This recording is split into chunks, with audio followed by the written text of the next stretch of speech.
The Bhagavad Gita by Sri Swami Sivananda, a Divine Life Society publication. Chapter 1. The Yoga of the Despondency of Arjuna. Summary of First Discourse. The great Mahabharata war between the Pandavas and the Kauravas took place on the holy plain of Kurukshetra after the failure of Lord Krishna's peace mission, when he himself went to Hastinapura as the emissary of the Pandavas. There was no other alternative for the Pandavas but to engage in war for their rightful share of the kingdom. All the famous warriors from both sides had assembled on the battlefield. Tents and wagons, weapons and machines, chariots and animals covered the vast plain. Lord Krishna arrived on the scene in a magnificent chariot yoked by white horses. He was to act as the charioteer of Arjuna, one of the Pandava princes. The din of hundreds of conches blurring forth suddenly announced the commencement of the battle.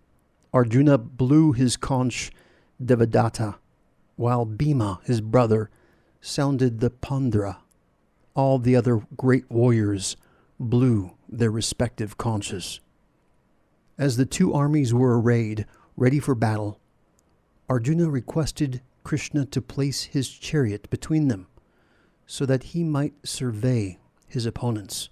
He was bewildered by the scene before him, for he beheld on both sides fathers and grandfathers, teachers and uncles, fathers-in-law, grandsons, relatives, and comrades.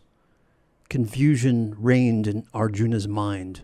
Should he participate in this terrible carnage? Was it proper to destroy one's relatives for the sake of a kingdom and some pleasures? Would it not be much better for him to surrender everything in favor of his enemies and retire in peace? As these thoughts rushed into his mind, a feeling of despondency overtook Arjuna. He had no enthusiasm to engage in this battle.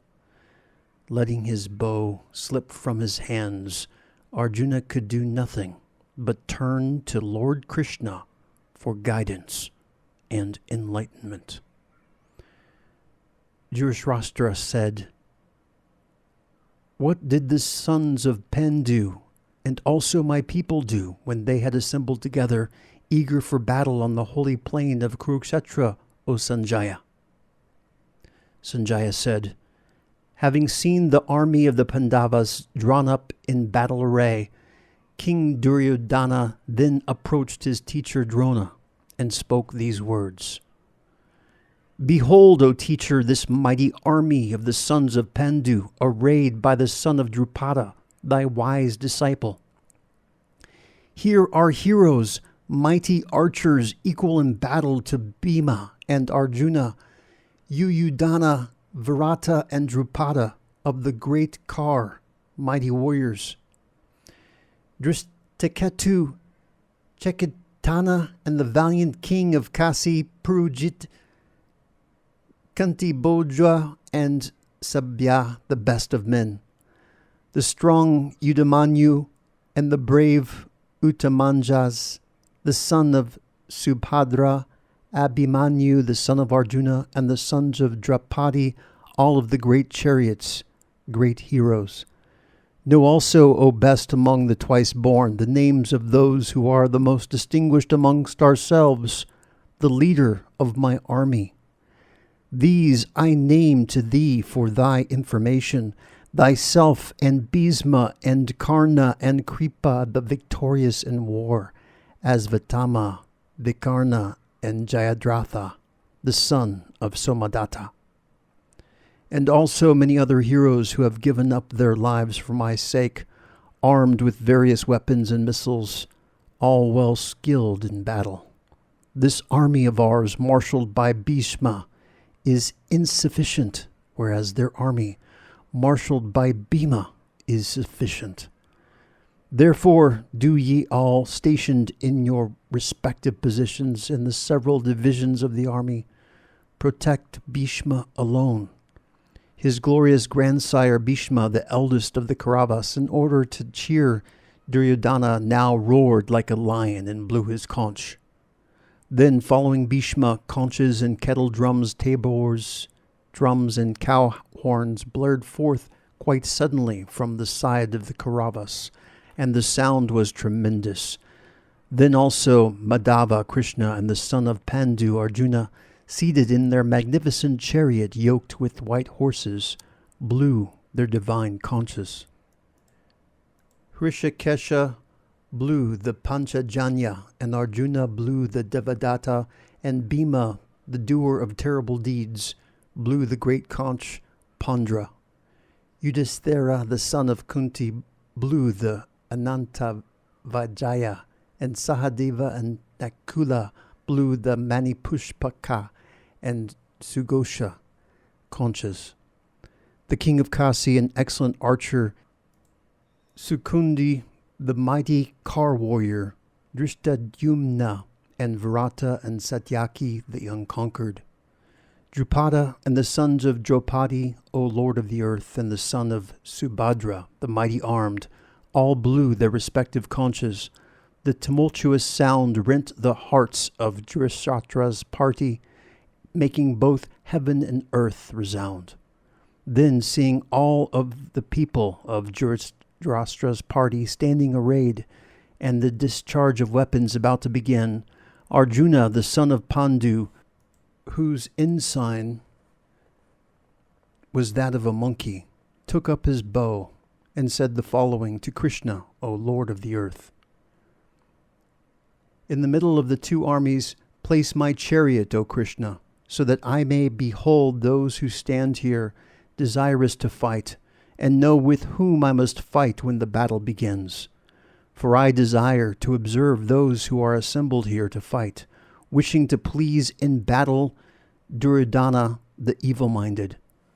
Being thus addressed by Arjuna, Lord Krishna, having stationed that best of chariots, O Dhritarashtra, in the midst of the two armies, in front of Bhishma and Drona and all the rulers of the earth, said, O Arjuna, behold now all these Kurus gathered together. Then Arjuna beheld their stationed grandfathers and fathers, teachers, maternal uncles, brothers, sons, grandsons, friends too. He saw fathers-in-law and friends also in both armies. The son of Kunti, Arjuna, seeing all these kinsmen standing arrayed, spoke thus sorrowfully, filled with deep pity. Seeing these, my kinsmen, O Krishna, arrayed, eager to fight, my limbs fail and my mouth is parched up, my body quivers and my hair stands on end. The bow Gandiva slips from my hand, and my skin burns all over. I am unable even to stand. My mind is reeling, as it were. And I see adverse omens, O Kesava. I do not see any good in killing my kinsmen in battle. For I desire neither victory, O Krishna, nor pleasures, nor kingdoms. Of what avail is a dominion to us, O Krishna, or pleasures, or even life? Those for whose sake we desire kingdoms, enjoyments, and pleasures stand here in battle, having renounced life and wealth. Teachers, fathers, sons, and also grandfathers, grandsons, fathers-in-law, maternal uncles, brothers-in-law, and relatives, these I do not wish to kill, though they kill me, O Krishna, even for the sake of dominion over the three worlds. Leave alone killing them for the sake of the earth. By killing these sons of Dhritarashtra, what pleasure can be ours, O Janardana? Only sin will accrue by killing these felons. Therefore, we should not kill the sons of Dhritarashtra, our relatives. For how can we be happy by killing our own people, O Madhava, Krishna? Though they, with intelligence overpowered by greed, see no evil in the destruction of families and no sin in hostility to friends. Why should not we, who clearly see evil in the destruction of a family, learn to turn away from this sin, O Janardana Krishna. In the destruction of a family, the immemorial religious rights of that family perish. On the destruction of spirituality, impiety overcomes the whole family. By prevalence of impiety, O Krishna, the women of the family become corrupt, and women becoming corrupted, O Varsneya, descendant of Vrishni, there arises intermingling of castes.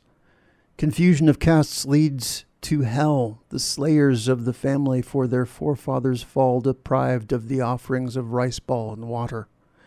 By these evil deeds of the destroyers of the family, which cause confusion of castes, the eternal religious rights of the caste and family are destroyed.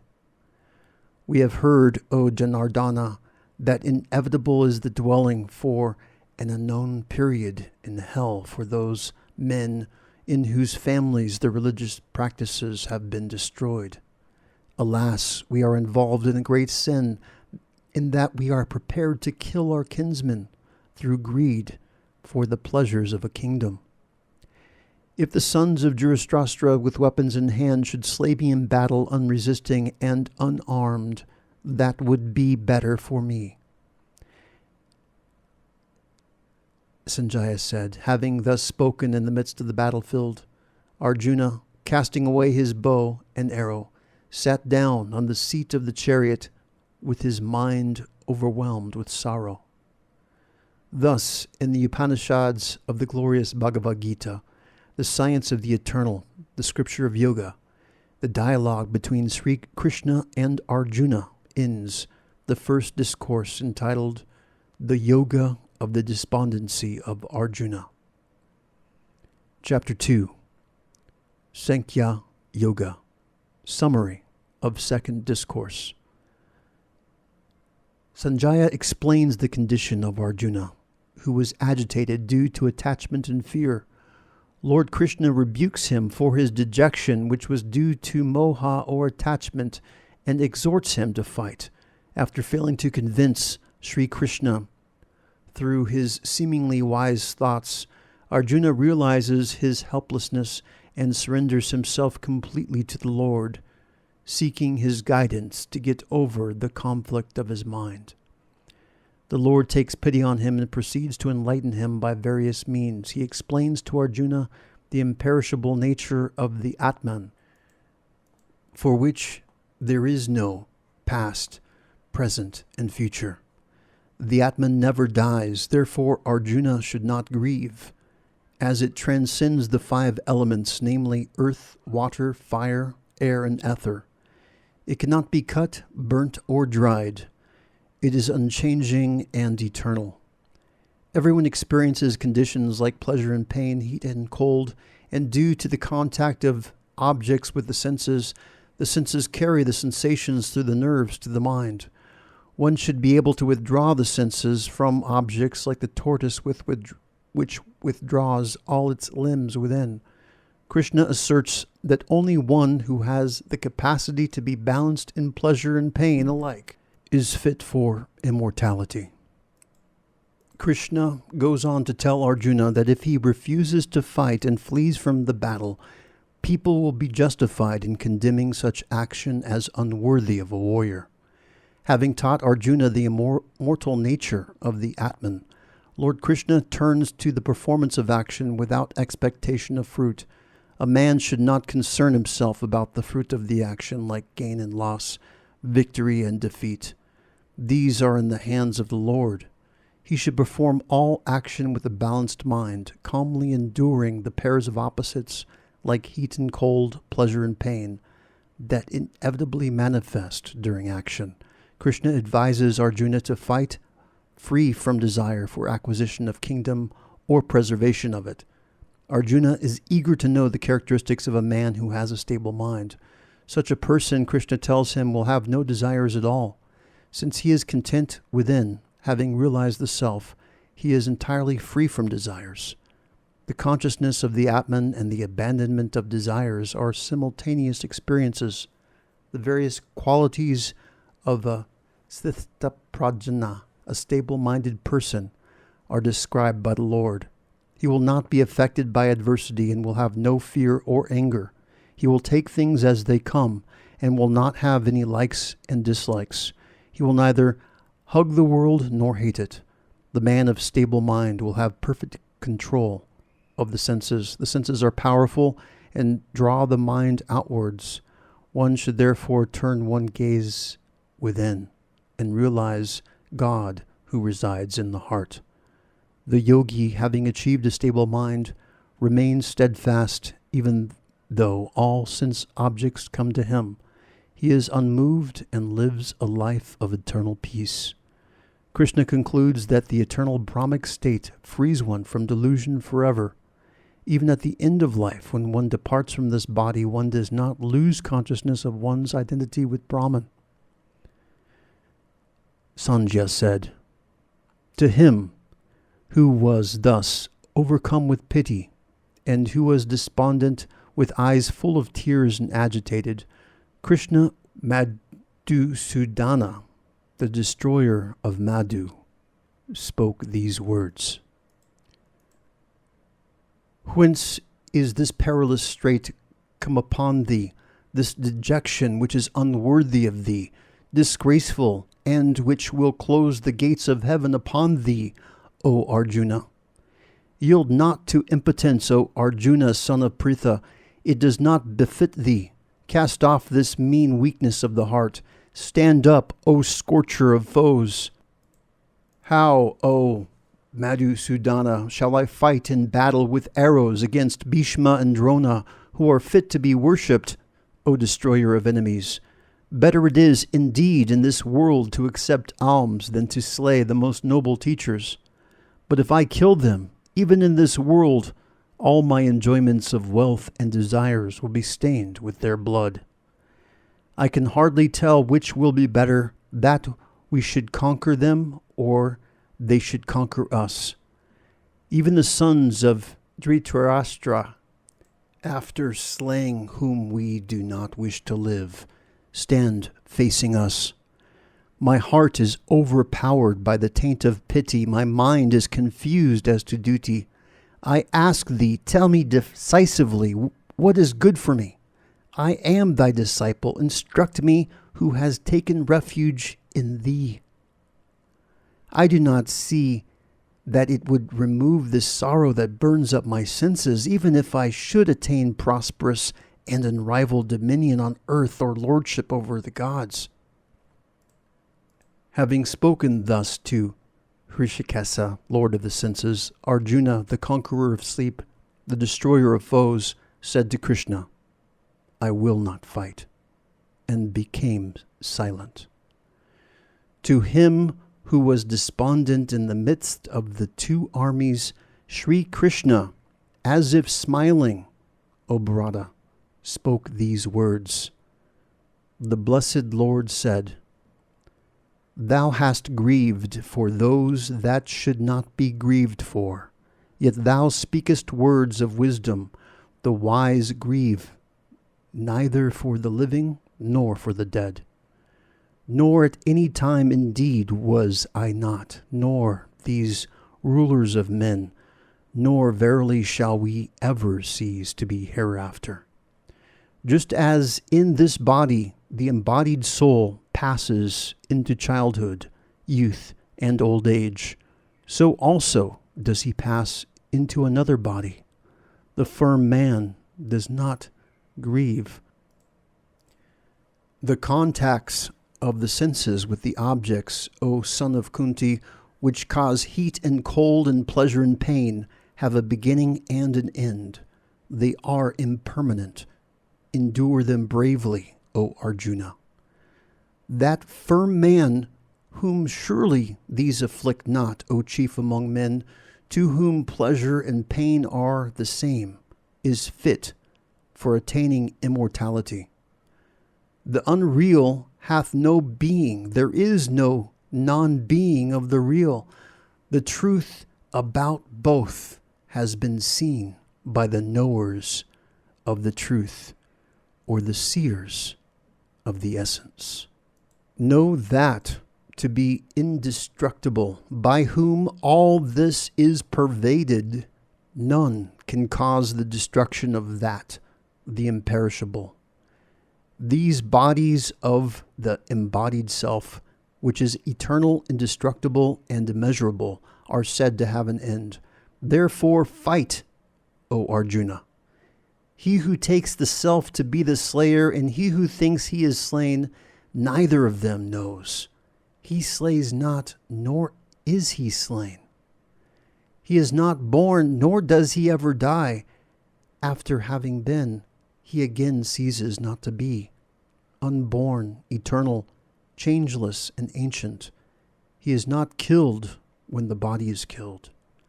Whosoever knows him to be indestructible, eternal, unborn, and inexhaustible, how can that man slay, O Arjuna, or cause to be slain?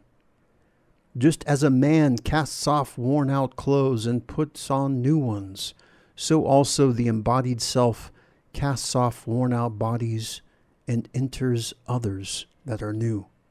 Weapons cut it not, fire burns it not, water wets it not, wind dries it not.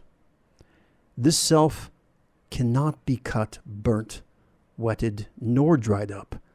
It is eternal, all-pervading, stable, ancient, and immovable. This self is said to be unmanifested, unthinkable, and unchangeable. Therefore, knowing this to be such, thou shouldest not grieve. But even if thou thinkest of it as being constantly born and dying, even then, O mighty armed, thou shouldst not grieve. For certain is death for the born, and certain is birth for the dead.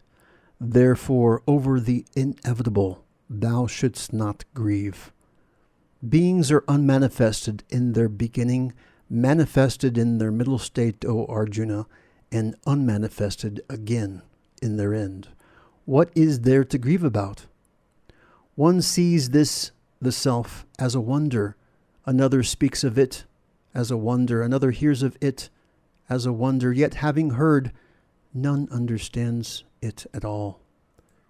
This, the indweller in the body of everyone, is always indestructible, O Arjuna. Therefore, thou shouldst not grieve for any creature. Further, having regard to thy own duty, thou shouldst not waver, for there is nothing higher for a Kshatriya than a righteous war.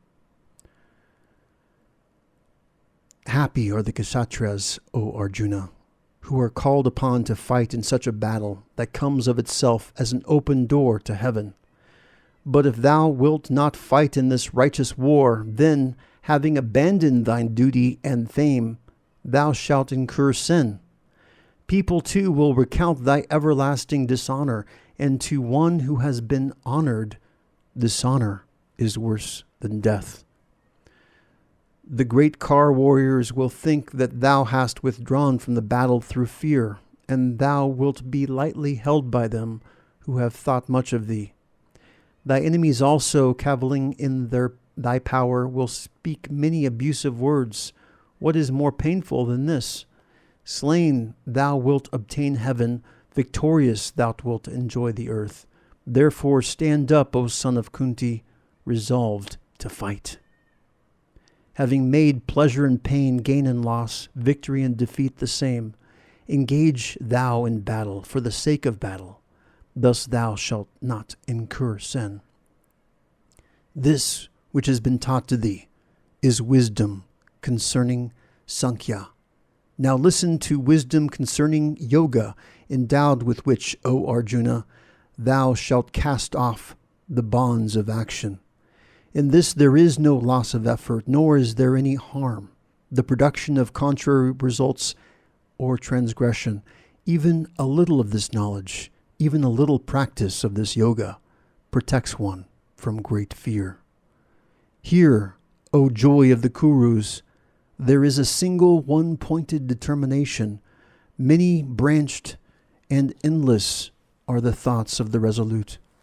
Flowery speech is uttered by the unwise, who take pleasure in the eulogizing of words of the Vedas, O Arjuna, saying there is nothing else. Full of desires, having heaven as their goal, they utter speech which promises birth as the reward of one's actions, and prescribe various specific actions for the attainment of pleasure and power. For those who are much attached to pleasure and to power, whose minds are drawn away by such teaching, that determinate faculty is not manifest that is steadily bent on meditation and samadhi, the state of superconsciousness. The Vedas deal with the three attributes of nature. Be thou above these three attributes, O Arjuna. Free yourself from the pairs of opposites, and ever remain in the quality of sattva, goodness, freed from the thought of acquisition and preservation, and be established in the self. To the Brahmana who has known the self, all the Vedas are of as much use as is a reservoir of water in a place where there is a flood. Thy right is to work only, but never with its fruits.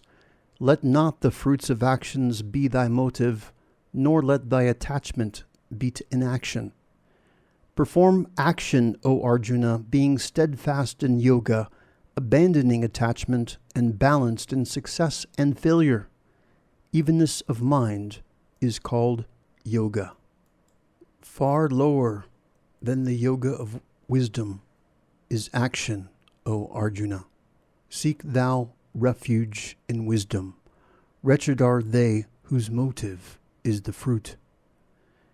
Endowed with wisdom, evenness of mind, one casts off in this life both good and evil deeds.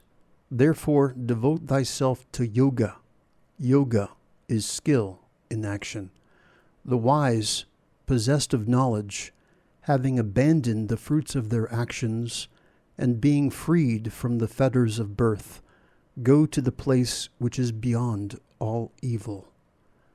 When thy intellect crosses beyond the mire of delusion, then thou shalt attain to indifference as to what has been heard and what has yet to be heard. When thy intellect, perplexed by what thou hast heard, shall stand immovable and steady in the self, then thou shalt attain self-realization. What, O Krishna, is the description of him who has steady wisdom and is merged in the superconscious state? How does one of steady wisdom speak? How does he sit? How does he walk? When a man completely casts off, O Arjuna, all the desires of the mind, and is satisfied in the self by the self, then he is said to be one of steady wisdom. He whose mind is not shaken by adversity, who does not hanker after pleasures, and who is free from attachment, fear, and anger, is called a sage of steady wisdom. He who is everywhere without attachment on meeting with anything good or bad, who neither rejoices nor hates, his wisdom is fixed. When, like the tortoise which withdraws its limbs on all sides, he withdraws his senses from the sense objects, then his wisdom becomes steady. The objects of the senses turn away from the abstinent man, leaving the longing behind, but his longing also turns away on seeing the Supreme. The turbulent senses, O Arjuna, do violently carry away the mind of a wise man, though he be striving to control them. Having restrained them all, he should sit steadfast, intent on me. His wisdom is steady, whose senses are under control. When a man thinks of the objects, attachment to them arises. From attachment, desire is born. From desire, anger arises. From anger comes delusion. From delusion, the loss of memory. From the loss of memory, the destruction of discrimination. From the destruction of discrimination, he perishes. But the self-controlled man, moving amongst objects with the senses under restraint and free from attraction and repulsion, attains to peace. In that peace, all pains are destroyed, for the intellect of the tranquil-minded soon becomes steady. There is no knowledge of the self to the unsteady, and to the unsteady no meditation is possible, and to the unmeditative there can be no peace, and to the man who has no peace how can there be happiness? For the mind which follows in the wake of the wandering senses carries away his discrimination as the wind carries away a boat on the waters. Therefore, O mighty armed Arjuna, his knowledge is steady whose senses are completely restrained from sense objects. That which is night to all beings, then the self-controlled man is awake. When all beings are awake, that is night for the sage who sees. He attains peace into whom all desires enter as waters enter the ocean, which, filled from all sides, remains unmoved, but not the man who is full of desires. The man attains peace who, abandoning all desires, moves about without longing, without the sense of mine, and without egoism. This is the Brahmic seat, eternal state, O son of Pritha. Attaining to this, none is deluded. Being established therein, even at the end of life, one attains to oneness with Brahman. Thus, in the Upanishads of the glorious Bhagavad Gita, the science of the eternal, the scripture of yoga, the dialogue between Sri Krishna and Arjuna ends the second discourse entitled The Sankhya Yoga. Chapter 3. The Yoga of Action. Summary of third discourse. In order to remove moha or attachment, which was the sole cause of Arjuna's delusion, Sri Krishna taught him the imperishable nature of the Atman, the realization of which would grant him the freedom of the eternal. A doubt, therefore, arises in Arjuna's mind as to the necessity of engaging in action even after one has attained this state. Sri Krishna clears up this doubt by telling him that although one has realized oneness with the eternal, one has to perform action through the force of Prakriti or nature. He emphasizes that perfection is attained not by ceasing to engage in action, but by doing all actions as a divine offering, imbued with a spirit of non-attachment and sacrifice. The man of God vision, Sri Krishna explains to Arjuna, need not engage in action, as he has attained everything that has to be attained. He can be ever absorbed in the calm and immutable self, but to perform action for the good of the world and for the education of the masses is no doubt superior. Therefore, action is necessary not only for one who has attained perfection, but also for one who is striving for perfection. Sri Krishna quotes the example of Janaka, the great sage king of India, who continued to rule his kingdom even after attaining God realization. Prakriti or nature is made up of the three qualities, Rajas, Tamas, and Sattva. The Atman is beyond these three qualities and their functions. Only when knowledge of this fact dawns in man does he attain perfection. The Lord tells Arjuna that each one should do his duty according to his nature, and that doing duty that is suited to one's nature in the right spirit of detachment will lead to perfection. Arjuna raises the question as to why man commits such actions that cloud his mind and drag him downwards by force, as it were. Sri Krishna answers that it is desire that impels man to lose his discrimination and understanding, and thus commit wrong actions. Desire is the root cause of all evil actions. If desire is removed, then the divine power manifests in its full glory, and one enjoys peace, bliss, light and freedom. Arjuna said, "If it be thought by thee that knowledge is superior to action, O Krishna, why then, O Kesava, dost thou ask me to engage in this terrible action?" With these apparently perplexing words, thou confusest, as it were, my understanding. Therefore tell me that one way for certain by which I may attain bliss. The blessed Lord said, "In this world there is a twofold path, as I said before, O sinless one, the path of the knowledge of the Sankhyas and the path of action of the yogis. Not by the non-performance of action does man reach actionlessness, nor by mere renunciation does he attain perfection. Verily, none can ever remain for even a moment without performing action, for everyone is made to act helplessly indeed by the qualities born of nature. He who, restraining the organs of action, sits thinking of the sense objects in mind, he of deluded understanding is called a hypocrite. But whosoever, controlling the senses by the mind, O Arjuna, engages himself in karma yoga with the organs of action without attachment, he excels. Do thou perform thy bounden duty, for action is superior to inaction, and even the maintenance of the body would not be possible for thee by inaction. The world is bound by actions other than those performed for the sake of sacrifice. Do thou therefore, O son of Kunti, perform action for that sake, for sacrifice alone, free from attachment. The Creator, having in the beginning of creation created mankind together with sacrifice, said, By this shall ye propagate.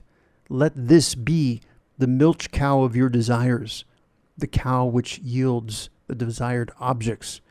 With this do ye nourish the gods, and may the gods nourish you.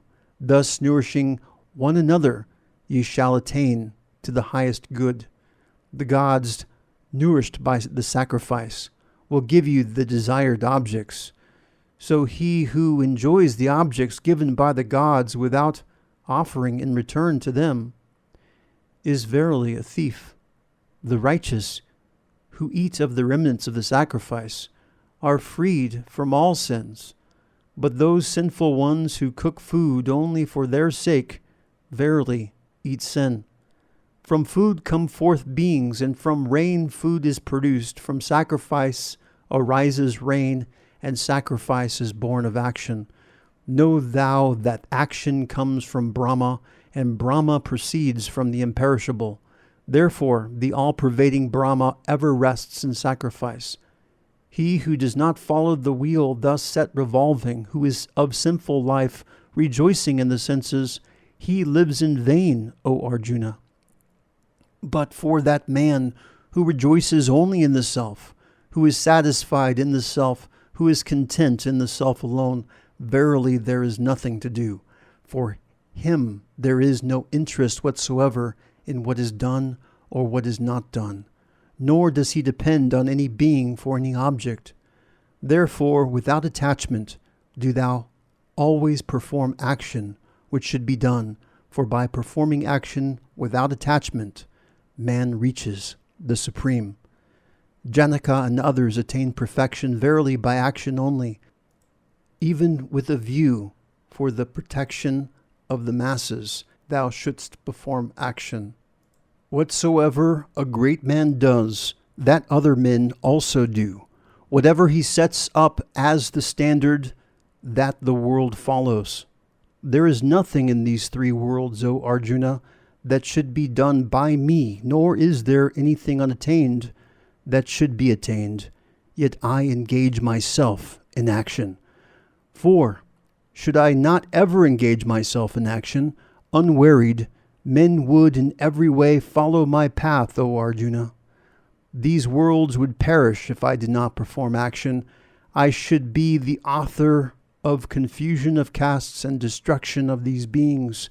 As the ignorant men act from attachment to action, O Bharata, Arjuna, so should the wise act without attachment wishing the welfare of the world. Let no wise man unsettle the minds of ignorant people who are attached to action. He should engage them in all actions, himself fulfilling them with devotion. All actions are wrought in all cases by the qualities of nature only.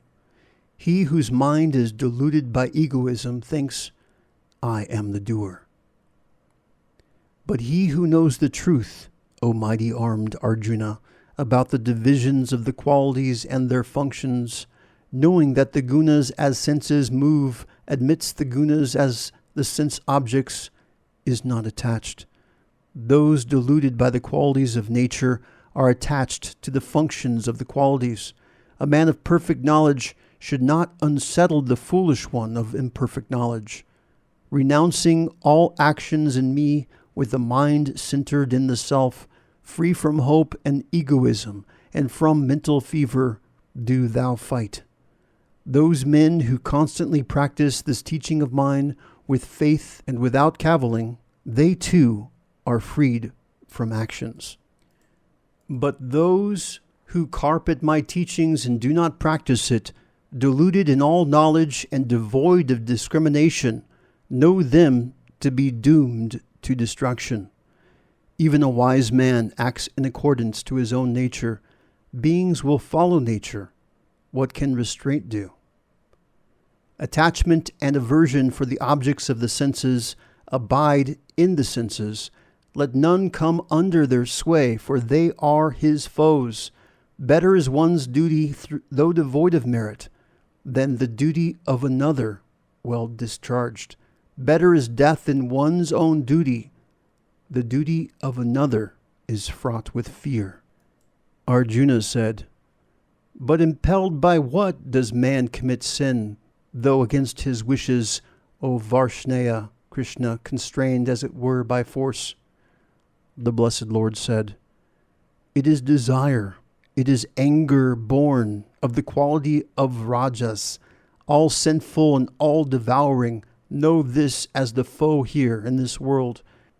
As fire is enveloped by smoke, as a mirror by dust, and as an embryo by the amnion, so is this enveloped by that. O Arjuna, wisdom is enveloped by this constant enemy of the wise, in the form of desire, which is unappeasable as fire. The senses, mind, and intellect are said to be its seat. Through these it deludes the embodied by veiling his wisdom. Therefore, O best of the Bharatas, Arjuna, controlling the senses first, do thou kill this sinful thing, desire, the destroyer of knowledge and realization. They say that the senses are superior to the body, superior to the senses is the mind, superior to the mind is the intellect, and one who is superior even to the intellect is he, the self. Thus, knowing him who is superior to the intellect and restraining the self by the self, slay thou, O mighty armed Arjuna, the enemy in the form of desire, hard to conquer. Thus, in the Upanishads of the glorious Bhagavad Gita, the science of the eternal, the scripture of yoga, the dialogue between Sri Krishna and Arjuna ends the third discourse entitled The Yoga of Action. Chapter 4, The Yoga of Wisdom. Summary of fourth discourse. Lord Krishna declares that he is born from age to age in order to raise man and take him to the Supreme. Whenever there is a prevalence of unrighteousness and the world is ruled by the forces of darkness, the Lord manifests himself to destroy these adverse forces and to establish peace, order, and harmony. Hence we see the appearance of the great saviors of the world. What is the secret of yogic action? This the Lord proceeds to explain to Arjuna. Even though one is not engaged in action, but if the mind is active with the idea of doership and egoism, then it is action in inaction. On the other hand, though engaged physically in intense action, if the idea of agency is absent, if one feels that Prakriti does everything, it is inaction in action. The liberated man is free from attachment and is always calm and serene, though engaged in ceaseless action. He is unaffected by the pairs of opposites like joy and grief, success and failure. One who has true union with the Lord is not subject to rebirth. He attains immortality. Such a union can only be achieved when one is free from attachment, fear, and anger, being thoroughly purified by the right knowledge. The Lord accepts the devotion of all, whatever path they may choose or use to approach Him. Various kinds of sacrifices are performed by those engaged in the path to God. Through the practice of these sacrifices, the mind is purified and led Godward. Here also there must be the spirit of non-attachment to the fruits of actions. Divine wisdom, according to Sri Krishna, should be sought at the feet of a liberated guru, one who has realized the truth. The aspirant should approach such a sage in a spirit of humility and devotion. God Himself manifests in the heart of the guru and instructs the disciple. Having understood the truth from the guru by direct intuitive experience, the aspirant is no longer deluded by ignorance. The liberated aspirant directly beholds the self in all beings and all beings in the self. He cognizes through internal experience or intuition that all beings, from the Creator down to a blade of grass, exist in his own self and also in God. Arjuna is given the most heartening assurance that divine wisdom liberates even the most sinful. When knowledge of the self dawns, all actions with their results are burnt by the fire of that knowledge, just as fuel is burnt by fire. When there is no idea of egoism, when there is no desire for the fruits of one's actions, actions are no actions. They lose their potency. In order to attain divine wisdom, one must have supreme faith and devotion. Faith is therefore the most important qualification for a spiritual aspirant. The doubting mind is always led astray from the right path. Faith ultimately confers divine knowledge, which removes ignorance once and for all. Mere intellectual knowledge does not lead to liberation. It cannot grant one supreme peace and freedom. When one has achieved complete self-mastery and self-control, when one has intense faith and devotion, then true knowledge dawns within and one attains liberation and freedom from all weaknesses and sins. The Lord concludes by emphasizing that the soul that doubts goes to destruction.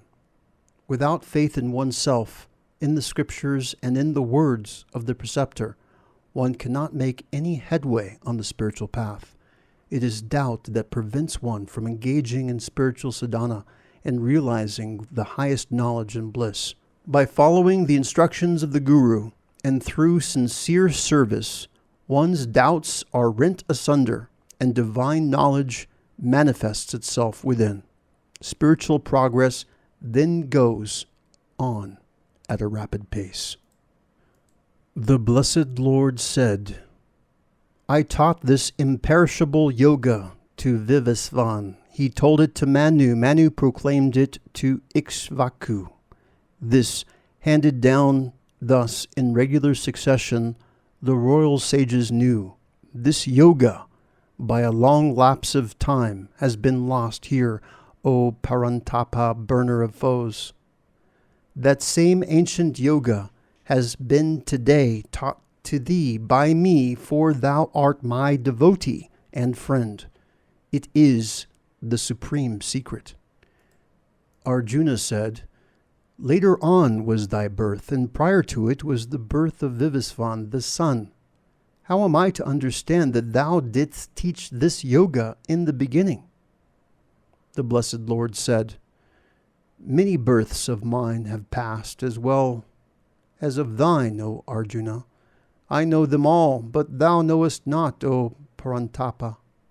Though I am unborn and of imperishable nature, and though I am the Lord of all beings, yet ruling over my own nature, I am born by my own Maya. Whenever there is a decline of righteousness, O Arjuna, and a rise of unrighteousness, then I manifest myself. For the protection of the good and for the destruction of the wicked, and for the establishment of righteousness, I am born in every age. He who thus knows in true light my divine birth and action, after having abandoned the body, is not born again. He comes to me, O Arjuna. Freed from attachment, fear, and anger, absorbed in me, taking refuge in me, purified by the fire of knowledge, many have attained to my being. In whatever way men approach me, even so do I reward them. My path do men tread in all ways, O Arjuna. Those who long for success and action in this world sacrifice to the gods, because success is quickly attained by men through action. The fourfold caste has been created by me according to the differentiation of guna and karma, though I am the author thereof. Know me as the non-doer and immutable. In a Brahmana, sattva predominates. He possesses serenity, purity, self-restraint, straightforwardness, and devotion. In a Kshatriya, rajas predominates. He possesses prowess, splendor, firmness, dexterity, generosity, and rulership. In a Vaisya, rajas predominates, and tamas is subordinate to rajas. He does the duty of plowing, protection of cattle, and trade. In a Sudra, tamas predominates, and rajas is subordinate to the quality of tamas. He renders service to the other three castes. Human temperaments and tendencies vary according to the gunas. Actions do not taint me, nor have I a desire for the fruits of actions. He who knows me thus is not bound by actions. Having known this, the ancient seekers after freedom also performed actions. Therefore do thou perform actions, as did the ancients in days of yore. What is an action? What is inaction? As to this, even the wise are confused. Therefore I shall teach thee such action, the nature of action and inaction, by knowing which thou shalt be liberated from the evil of samsara, the world of birth and death. For verily the true nature of action, enjoined by the scriptures, should be known also that of forbidden or unlawful action, and of inaction, hard to understand, is the nature, the path of action. He who seeth inaction in action and action in inaction, he is wise among men. He is a yogi and a performer of all actions.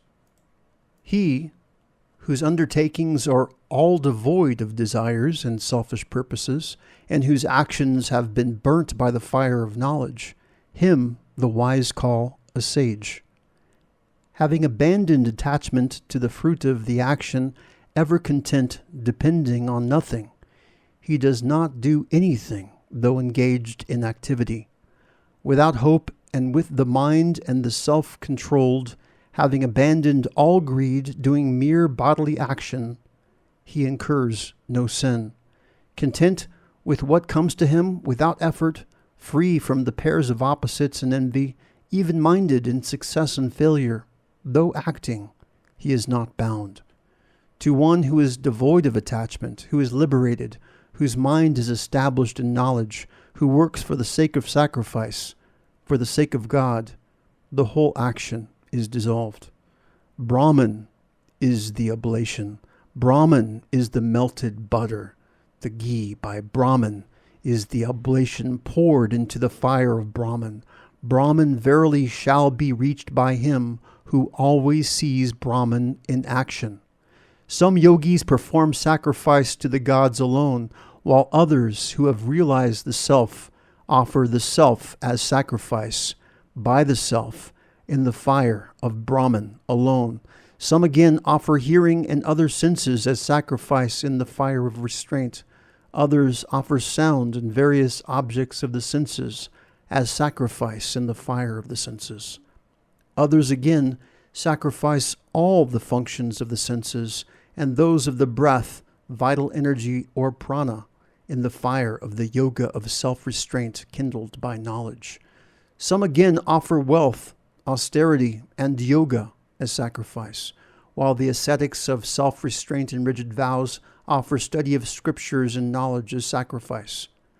Others offer as sacrifice the outgoing breath in the incoming, and the incoming in the outgoing, and restraining the courses of the outgoing and the incoming breaths, solely absorbed in the restraint of breath. Others who regulate their diet offer life breaths in life breaths. All these are knowers of sacrifice, whose sins are all destroyed by sacrifice. Those who eat the remnants of the sacrifice, which are like nectar, go to the eternal Brahman. This world is not for the man who does not perform sacrifice. How then can he have the other, O Arjuna? Thus, various kinds of sacrifices are spread out before Brahman, literally at the mouth or face of Brahman. Know them all as born of action, and knowing thus, thou shalt be liberated. Superior is wisdom's sacrifice to sacrifice with objects, O Parantapa. All actions in their entirety, O Arjuna, culminate in knowledge. Know that by long prostration, by question, and by service, the wise who have realized the truth will instruct thee in that knowledge. Knowing that, thou shalt not, O Arjuna, again become deluded like this, and by that thou shalt see all beings in thyself and also in me. Even if thou art the most sinful of all sinners, yet thou shalt verily cross all sins by the raft of knowledge. As the blazing fire reduces fuel to ashes, O Arjuna, so does the fire of knowledge reduce all actions to ashes. Verily, there is no purifier in this world like knowledge. He who is perfected in yoga finds it in the self in time.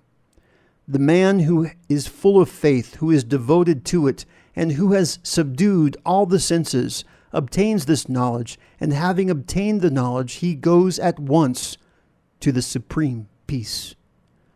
The ignorant, the faithless, the doubting self proceeds to destruction. There is neither this world nor the other, nor happiness for the doubting. He who has renounced actions by yoga, whose doubts are rent asunder by knowledge, and who is self-possessed, actions do not bind him, O Arjuna.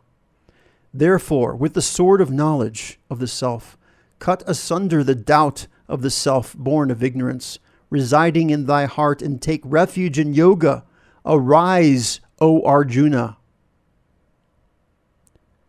Thus, in the Upanishads of the glorious Bhagavad Gita, the science of the eternal, the scripture of yoga, the dialogue between Sri Krishna and Arjuna ends the fourth discourse entitled The Yoga of Wisdom. Chapter 5. The Yoga of Renunciation of Action. Summary of fifth discourse. In spite of Sri Krishna's clear instructions, Arjuna still seems to be bewildered. He wants to know conclusively which is superior, the path of action or the path of renunciation of action. The Lord says that both the paths lead to the highest goal of God realization. In both cases, the final realization of the Atman is the aim, but the path of Karma Yoga is superior. Actually, there is no real difference between the two. Krishna further asserts that purification can be attained and one can be established in the Atman only after the mind has been purified through the performance of selfless action. The karma yogi who is aware of the Atman and who is constantly engaged in action knows that although the intellect, mind, and senses are active, he does not do anything. He is a spectator of everything. He dedicates all his actions to the Lord and thus abandons attachment, ever remaining pure and unaffected. He surrenders himself completely to the divine Shakti, having completely rooted out all desires, attachments, and the ego. He is not born again. The sage who has realized Brahman and is always absorbed in it does not have any rebirth. Such a sage sees Brahman within and without, within as the static and transcendent Brahman, and without as the entire universe. He sees the one self in all beings and creatures, in a cow, an elephant, and even in a dog and an outcast. He is ever free from joy and grief and enjoys eternal peace and happiness. He does not depend upon the senses for his satisfaction. On the other hand, the enjoyments of the senses are generators of pain. They are impermanent. Sri Krishna reminds Arjuna that desire is the main cause of pain and suffering. It is the cause of anger. Therefore, the aspirant should try to eradicate desire and anger if he is to reach the Supreme. The Lord concludes by describing how to control the senses, mind, and intellect by concentrating between the eyebrows and practicing pranayama. One who has achieved perfect control of the outgoing senses and is freed from desire, anger, and fear attains liberation and enjoys perfect peace. Arjuna said, "Renunciation of actions, O Krishna, thou praisest again yoga. Tell me conclusively which is the better of the two." The Blessed Lord said, "Renunciation and the yoga of action both lead to the highest bliss. But of the two, the yoga of action is superior to the renunciation of action. He should be known as a perpetual sannyasin who neither hates nor desires, for, free from the pairs of opposites, O mighty armed Arjuna, he is easily set free from bondage. Children, not the wise, speak of knowledge and the yoga of action or the performance of action as though they are distinct and different.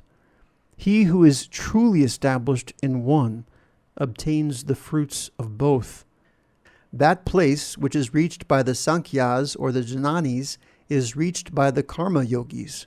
He sees who sees knowledge and the performance of action, Karma Yoga, as one. But renunciation, O mighty armed Arjuna, is hard to attain without yoga. The yoga harmonized sage proceeds quickly to Brahman. He who is devoted to the path of action, whose mind is quite pure, who has conquered the self, who has subdued his senses, and who has realized his self as the self in all beings, though acting, he is not tainted.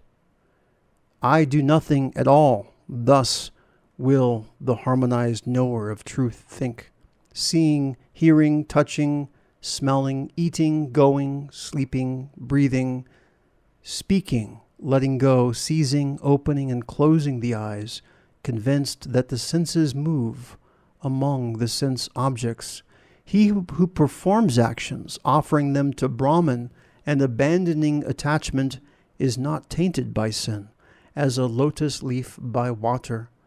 Yogis, having abandoned attachment, perform actions only by the body, mind, intellect, and also by the senses for the purification of the self. The united one, the well-poised or the harmonized, having abandoned the fruit of action, attains to the eternal peace. The non-united only, the unsteady or the unbalanced, impelled by desire and attached to the fruit, is bound.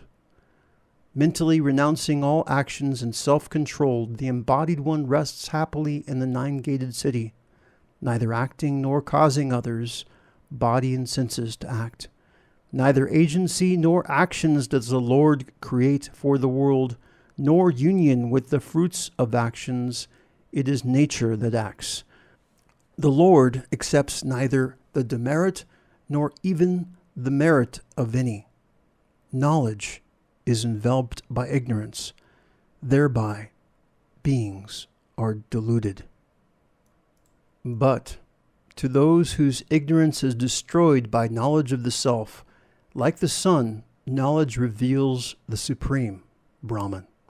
Their intellect absorbed in that, their self being that, established in that, with that as their supreme goal, they go whence there is no return, their sins dispelled by knowledge. Sages look with an equal eye on a Brahman endowed with learning and humility, on a cow, on an elephant, and even on a dog and an outcast.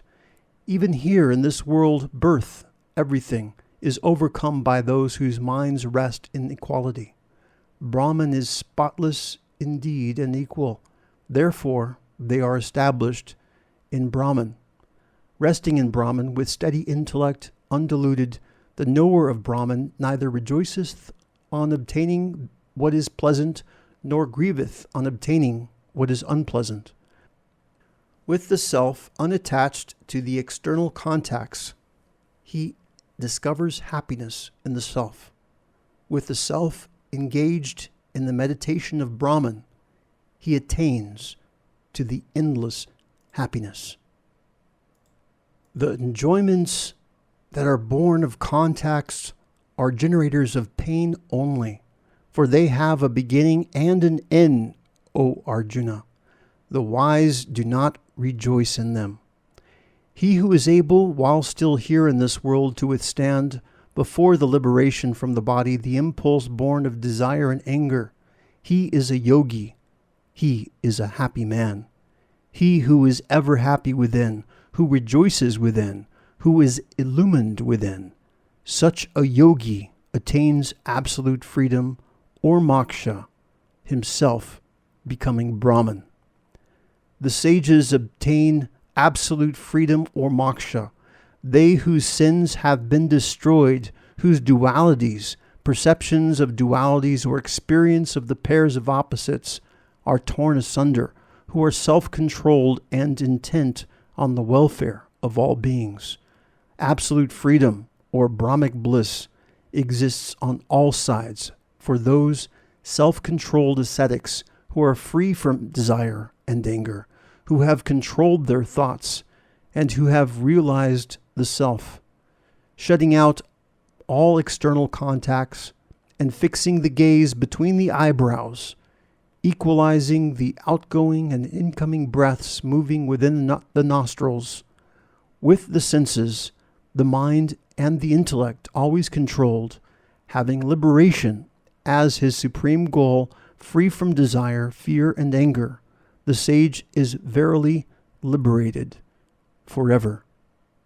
He who knows me as the enjoyer of sacrifices and austerities, the great Lord of all the worlds and the friend of all beings, attains to peace. Thus, in the Upanishads of the glorious Bhagavad Gita, the science of the eternal, the scripture of yoga, the dialogue between Sri Krishna and Arjuna ends the fifth discourse entitled The Yoga of Renunciation of Action. Chapter 6, The Yoga of Meditation, Summary of Sixth Discourse. Sri Krishna emphasizes once again that the yogi or sannyasin is one who has renounced the fruits of actions, not the actions themselves. The performance of actions without an eye on their fruits brings about the purification of the mind. Only a purified mind, a mind free from desires, can engage itself in constant meditation on the Atman. Desire gives rise to imagination or sankalpa, which drives the soul into the field of action.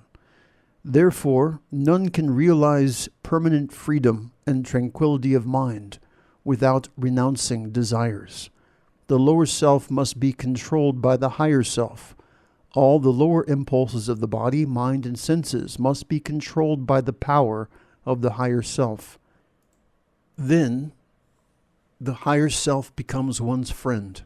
He who has perfect control of the body, mind, and senses and is united with God sees God in all objects and beings. He sees inwardly that there is no difference between gold and stone, between friends and enemies, and between the righteous and the unrighteous. He is perfectly harmonized. Sri Krishna proceeds to give various practical hints as to the practice of meditation. The aspirant should select a secluded spot where there is no likelihood of disturbance.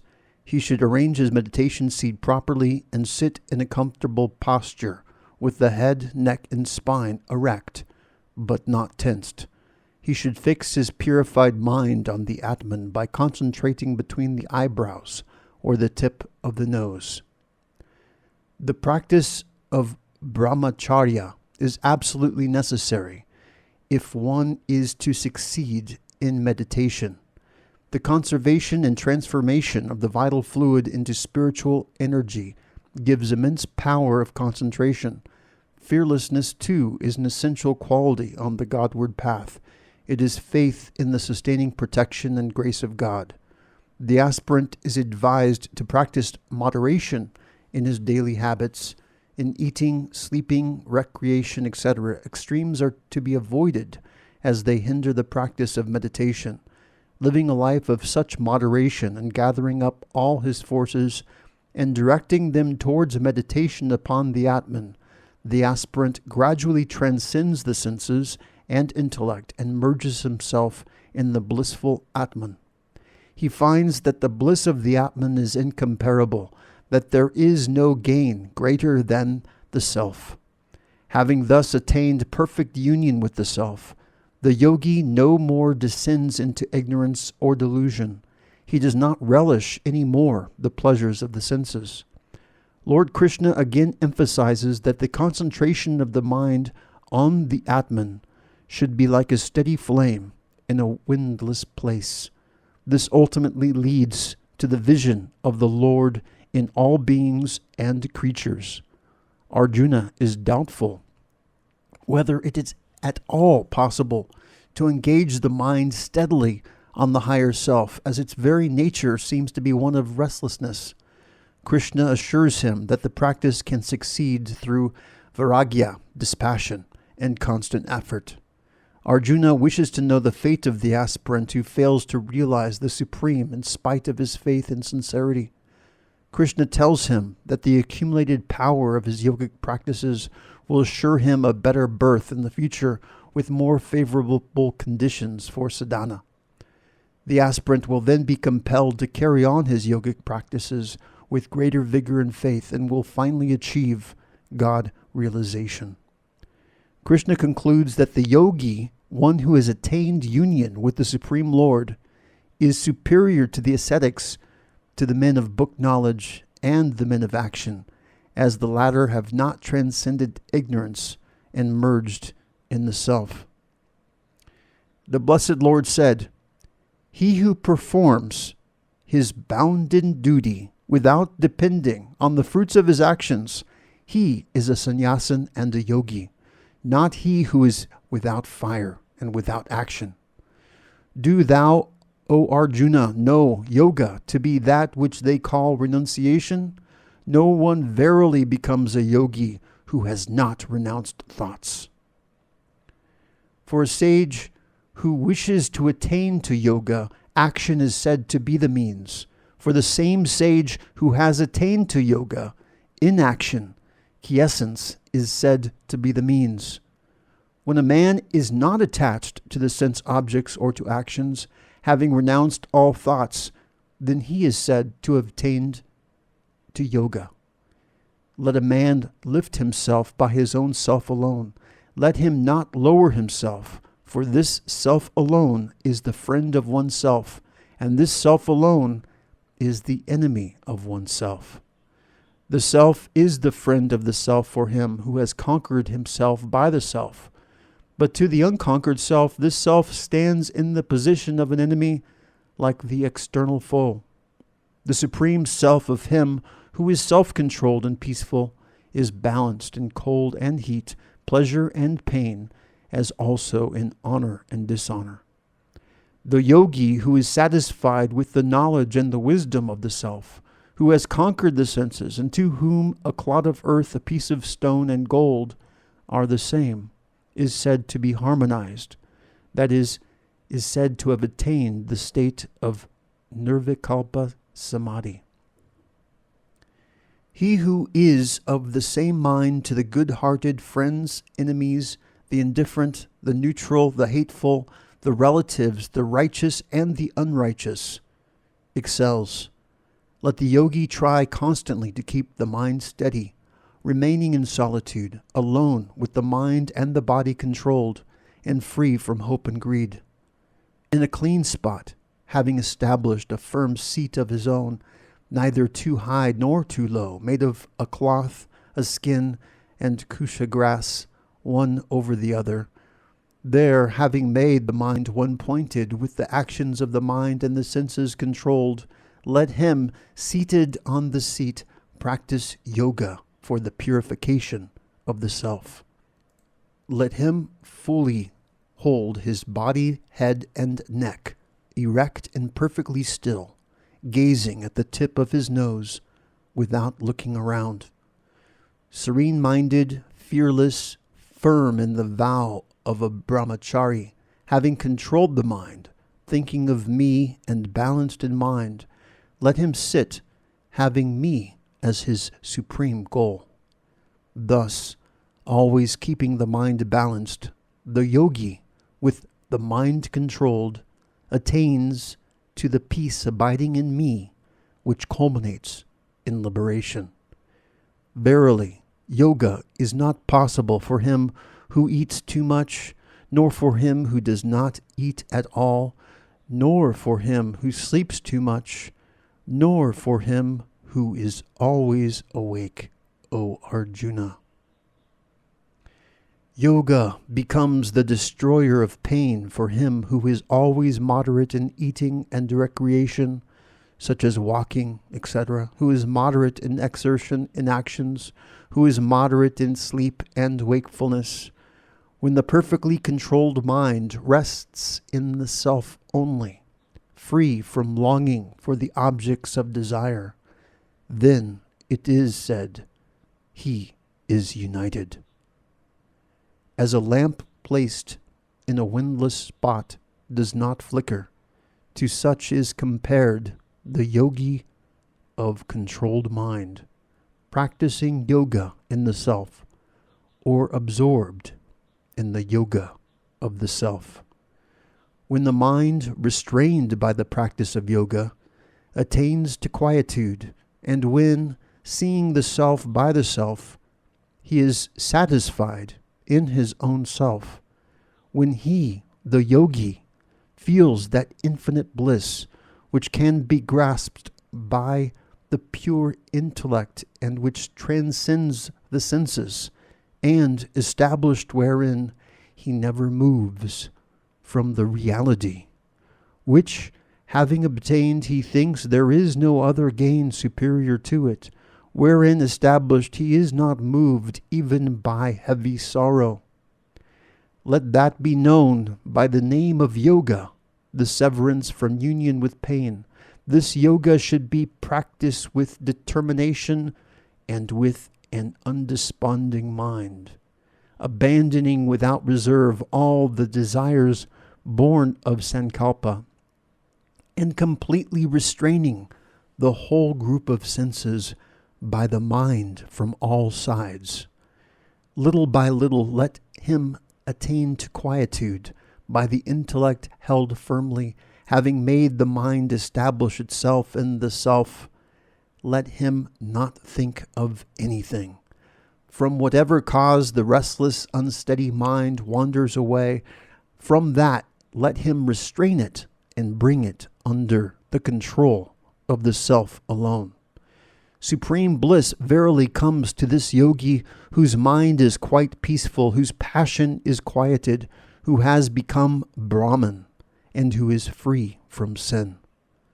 The yogi, always engaging the mind thus in the practice of yoga, freed from sins, easily enjoys the infinite bliss of contact with Brahman, the eternal. With the mind harmonized by yoga, he sees the self abiding in all things and all beings in the self. He sees the same everywhere. He who sees me everywhere and sees everything in me, he does not become separated from me, nor do I become separated from him. He who, being established in unity, worships me who dwells in all beings, that yogi abides in me, whatever may be his mode of living. He who, through the likeness of the self, O Arjuna, sees equality everywhere, be it pleasure or pain, he is regarded as the highest yogi. Arjuna said, "This yoga of equanimity taught by thee, O Krishna, I do not see its steady continuance because of restlessness of the mind. The mind verily is restless, turbulent, strong, and unyielding, O Krishna. I deem it as difficult to control as to control the wind." The blessed Lord said, "Undoubtedly, O mighty armed Krishna, the mind is difficult to control and restless, but by practice and by dispassion, it may be restrained." I think that yoga is hard to be attained by one of uncontrolled self, but the self-controlled and striving one attains to it by the proper means. Arjuna said, "He who is unable to control himself, though he has the faith, and whose mind wanders away from yoga, what end does he meet, having failed to attain perfection in yoga, O Krishna? Fallen from both, does he not perish like a rent cloud, supportless, O mighty armed Krishna, deluded on the path of Brahman?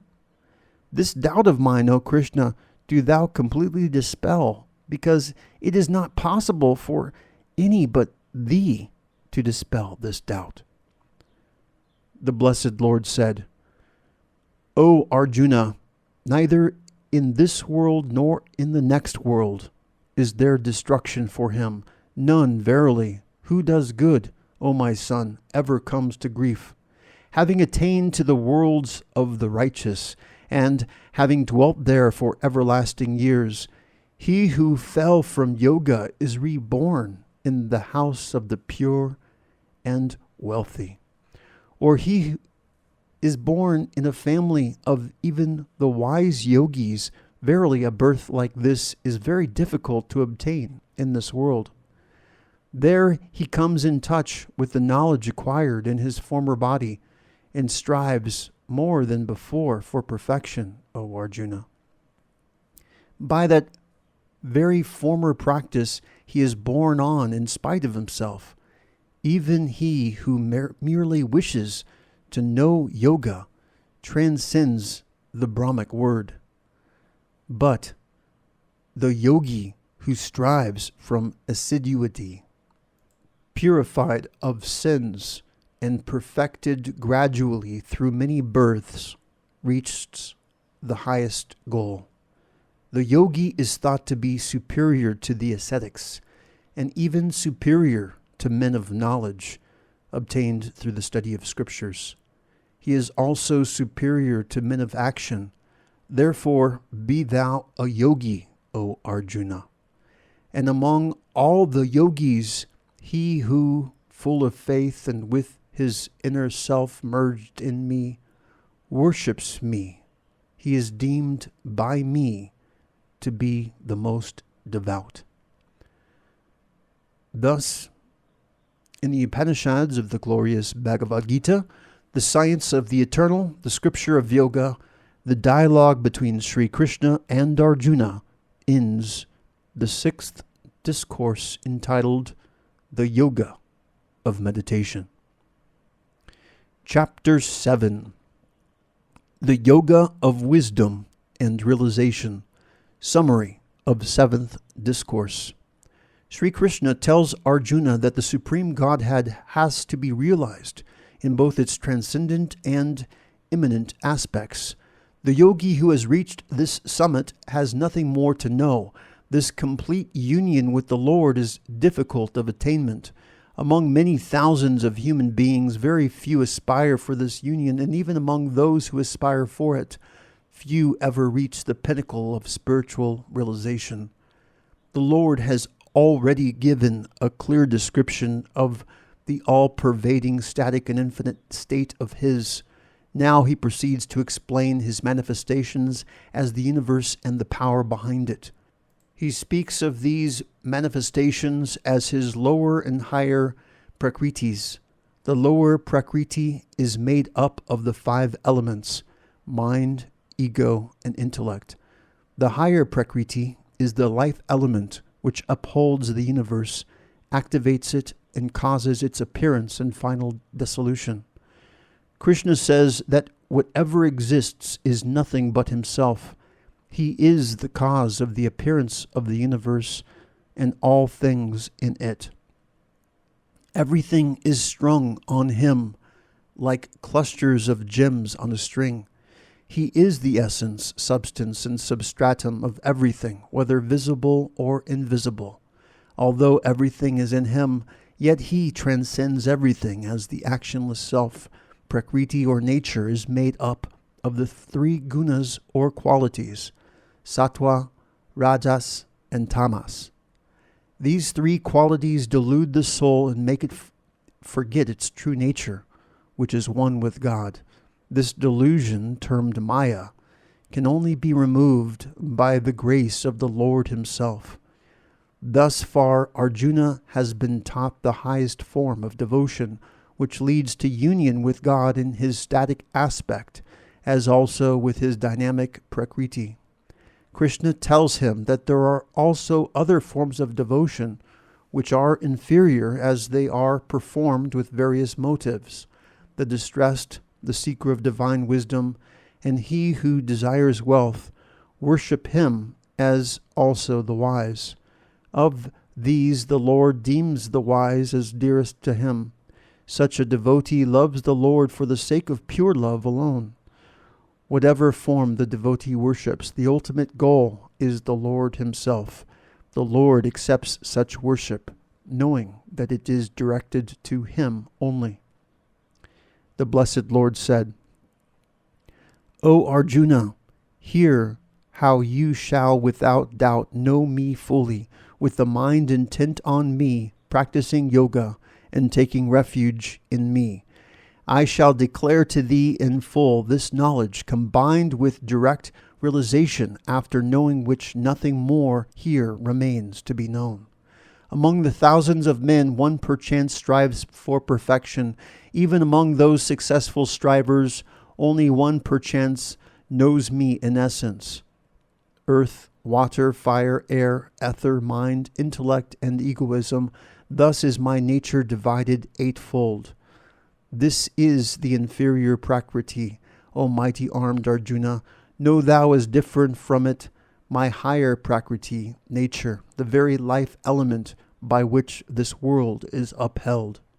Know that these 2, my higher and lower natures, are the womb of all beings.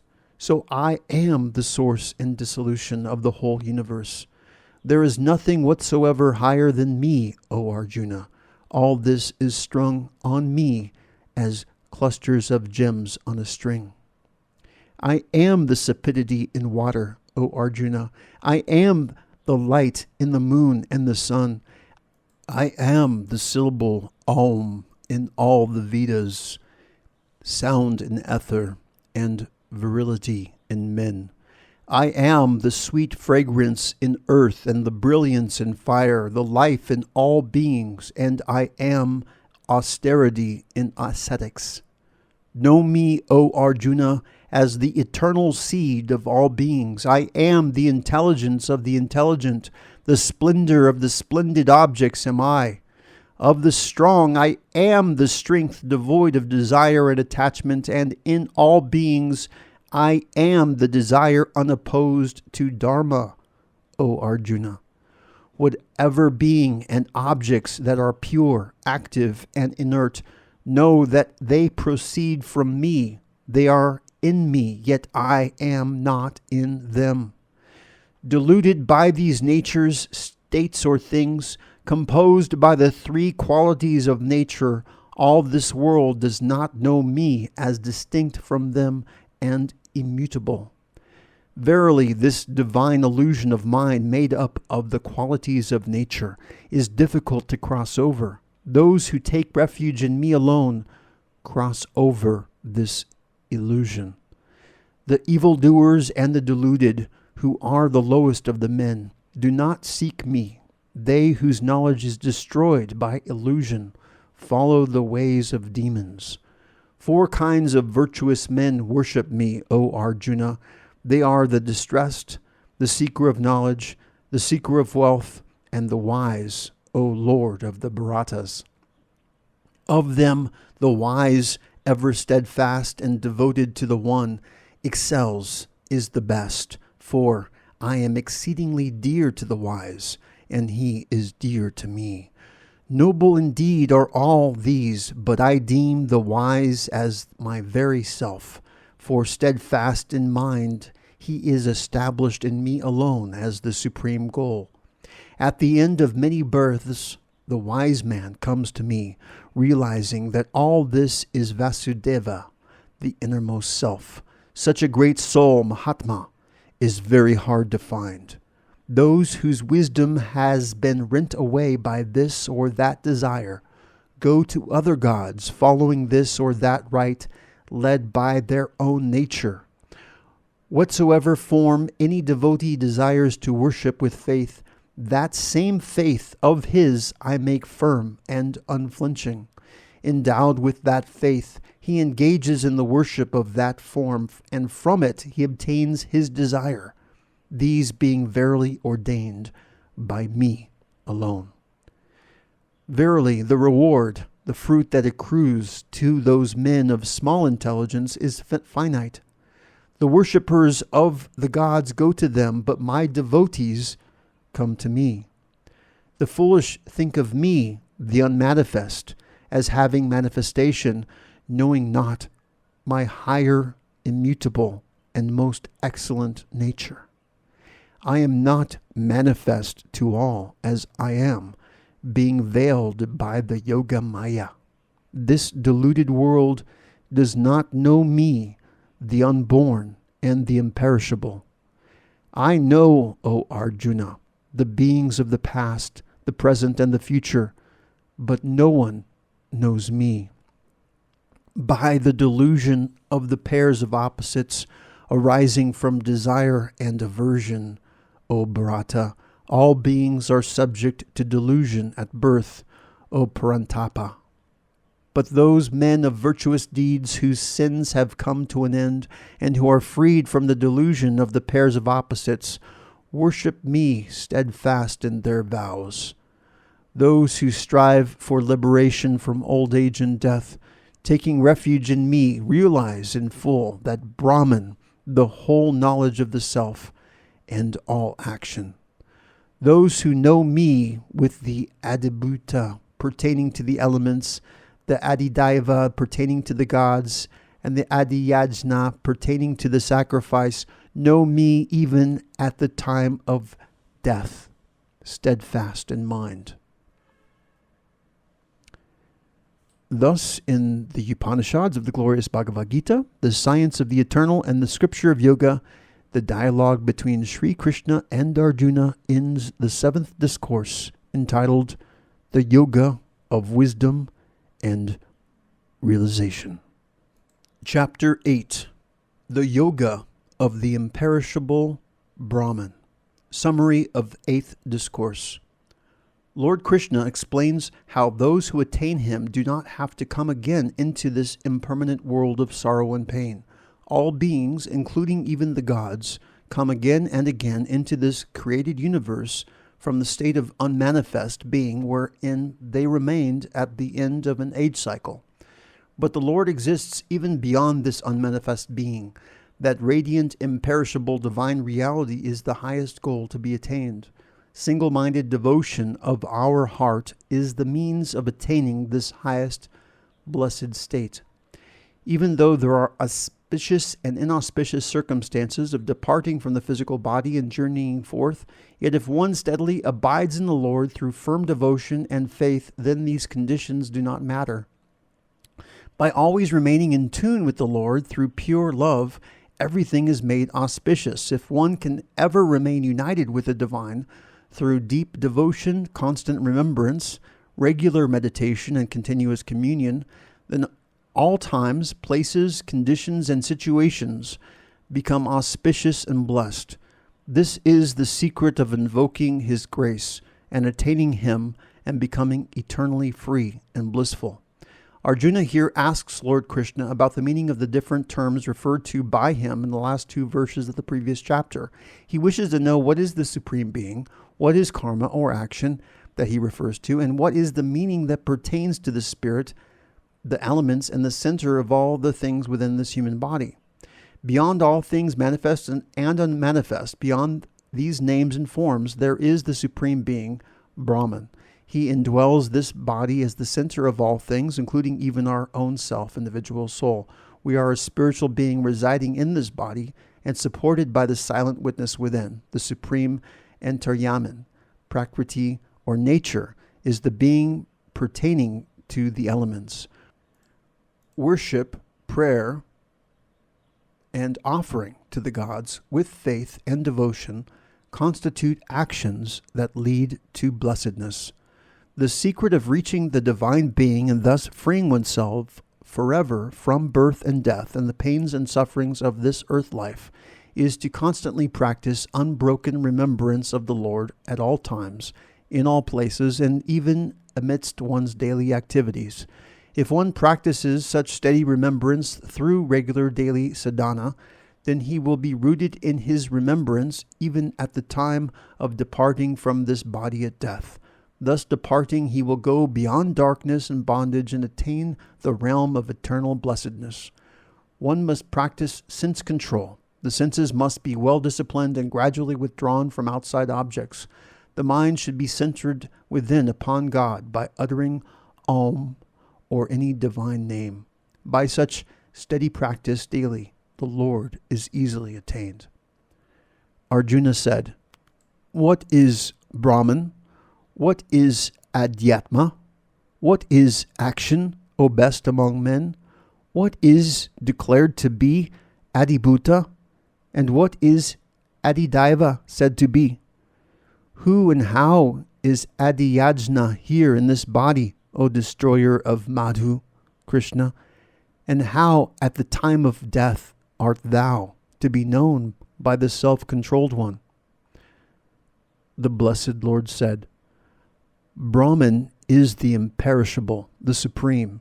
His essential nature is called self-knowledge, the offering to the gods which causes existence and manifestation of beings, and which also sustains them, is called action. Adibhuta, knowledge of the elements, pertains to my perishable nature, and the Purusha or soul is the Adidaiva. I alone am the Adiyajna here in this body, O best among embodied men. And whosoever, leaving the body, goes forth remembering me alone at the time of death, he attains my being. There is no doubt about this. Whosoever at the end leaves the body thinking of any being, to that being only does he go, O son of Kunti Arjuna, because of his constant thought of that being.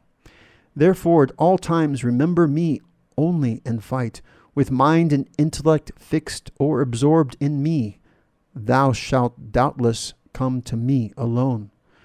With the mind not moving towards any other thing, made steadfast by the method of habitual meditation, and constantly meditating, one goes to the Supreme Person, the resplendent, O Arjuna. Whosoever meditates on the omniscient, the ancient, the ruler of the whole world, minuter than an atom and supporter of all, of unconceivable form, effulgent like the sun, and beyond the darkness of ignorance, at the time of death, with unshaken mind endowed with devotion, and by the power of yoga, Fixing the whole life breath in the middle of the two eyebrows, he reaches that resplendent supreme person. That which is declared imperishable by those who know the Vedas, that which the self-controlled, the ascetics, and passion-free enter, that desiring which celibacy is practiced, that goal I will declare to thee in brief.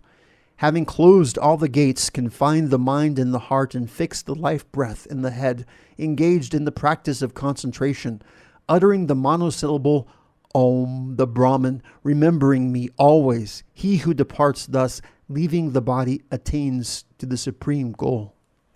I am easily attainable by that ever steadfast yogi who constantly and daily remembers me for a long time, not thinking of anything else, with a single or one-pointed mind, O Partha Arjuna.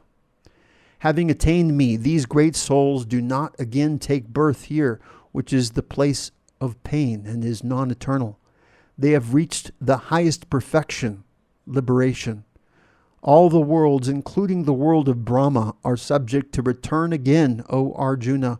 But he who reaches me, O son of Kunti, has no rebirth. Those who know the day of Brahma, which is a duration of 1,000 yugas, ages, and the night, which is also of 1,000 yugas duration, they know day and night. From the unmanifested, all the manifested worlds proceed at the coming of the day. At the coming of the night, they dissolve verily into that alone, which is called the unmanifested.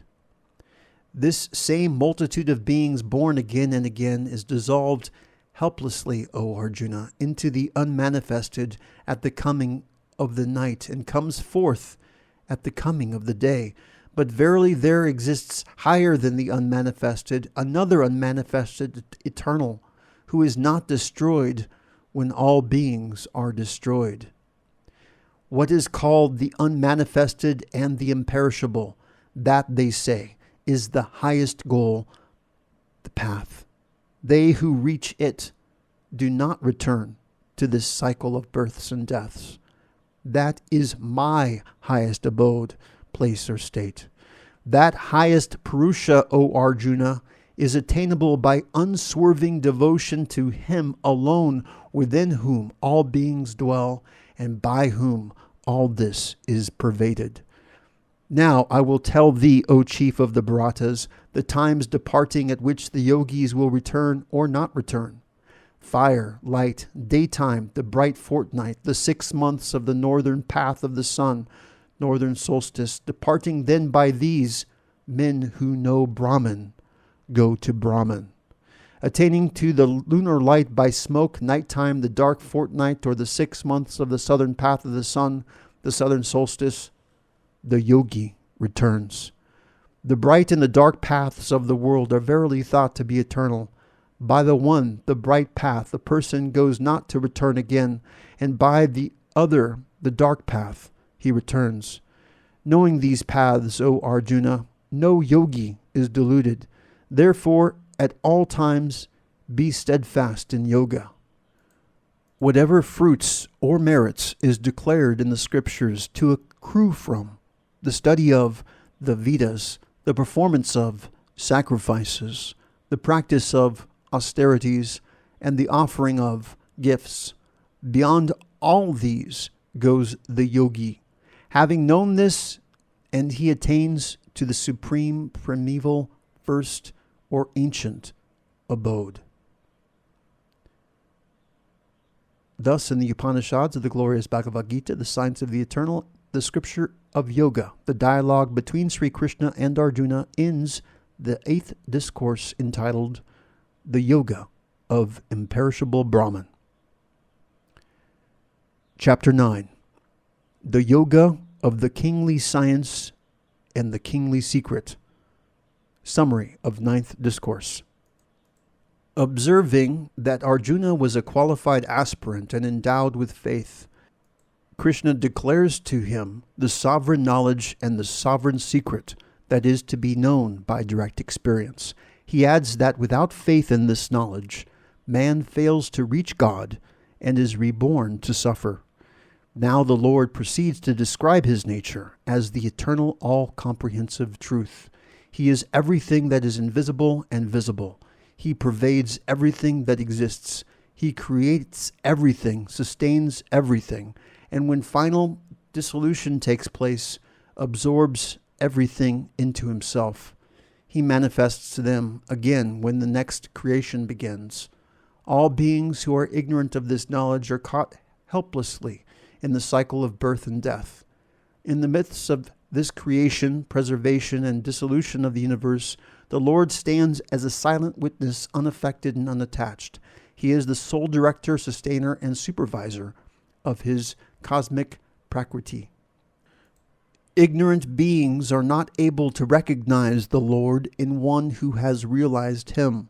Although these cruel beings assume a human form, their nature is that of demons.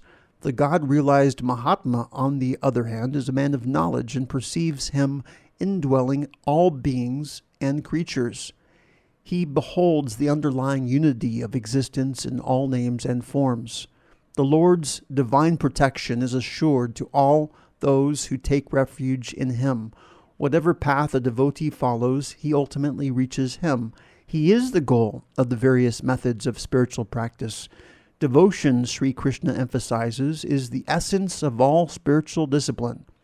If this supreme element is present, then the devotee is freed from bondage. The Lord observes the motive and degree of devotion. Even the most sinful and diabolical man, if he takes a radical turn towards the path of righteousness and truth, reaches the Lord. Whatever vocation one follows, one can attain the Lord if one seeks earnestly and with loving devotion. The essential thing is to fix the mind on the Lord and dedicate everything unto him, one's body, mind, actions, emotions, and will.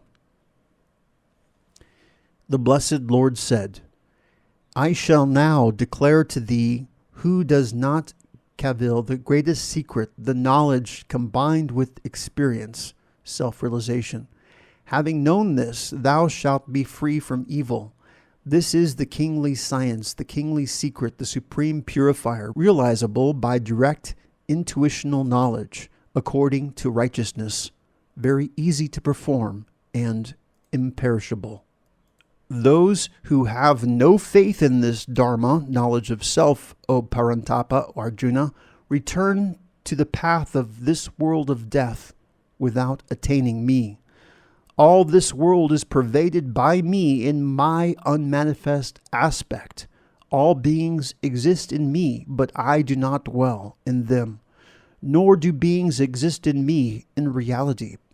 Behold my divine yoga, supporting all beings but not dwelling in them, is myself, the efficient cause of beings.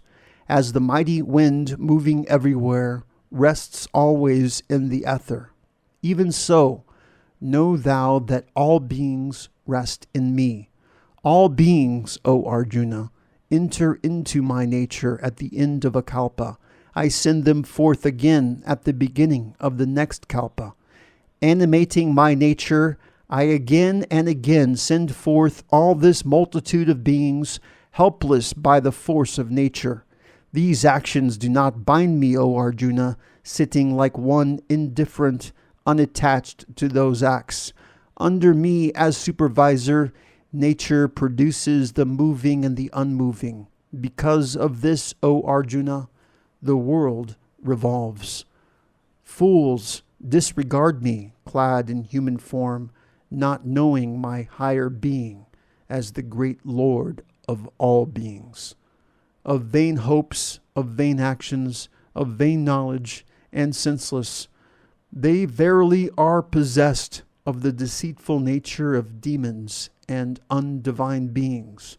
But the great souls, O Arjuna, partaking of my divine nature, worship me with a single mind, with the mind devoted to nothing else, knowing me as the imperishable source of beings, always glorifying me, striving, firm in vows, prostrating before me. They worship me with devotion ever steadfast. Others also, sacrificing with the wisdom sacrifice, Worship me, the all-faced, as one, as distinct, and as manifold. I am the Kratu. I am the Yajna. I am the offering food to the mains. I am the medicinal herb and all the plants. I am the mantra. I am also the ghee or melted butter. I am the fire. I am the oblation. I am the father of this world, the mother, the dispenser of the fruits of actions, and the grandfather, the one thing to be known, the purifier, the sacred monosyllable Om, and also the Rig, the Sama, the Yajurvedas. I am the goal, the support, the Lord, the witness, the abode, the shelter, the friend, the origin, the dissolution, the foundation, the treasure house, and the imperishable seed. As the sun, I give heat. I withhold and send forth the rain. I am immortality and also death, existence and non-existence, O Arjuna. The knowers of the three Vedas, the drinkers of Soma, purified of all sins, worshipping me by sacrifices, pray for the way to heaven. They reach the holy world of the Lord of the gods and enjoy in heaven the divine pleasures of the gods. They, having enjoyed the vast heaven, enter the world of mortals when their merits are exhausted, thus abiding by the injunctions of the three Vedas and desiring objects of desires, they attain to the state of going and returning. To those men who worship me alone, thinking of no other, of those ever united, I secure what is not already possessed and preserve what they already possess. Even those devotees who, endowed with faith, worship other gods, worship me only, O Arjuna, but by the wrong method. For I alone am the enjoyer and also the Lord of all sacrifices, but they do not know me in essence and reality, and hence they fall, return to this mortal world. The worshippers of the gods go to them, to the mains go the ancestor worshippers, to the deities who preside over the elements go their worshippers. My devotees come to me. Whoever offers me with devotion and a pure mind, heart, a leaf, a flower, a fruit, or a little water, I accept this offering. Whatever thou doest, whatever thou eatest, whatever thou offerest in sacrifice, whatever thou givest, whatever thou practicest as austerity, O Arjuna, do it as an offering unto me.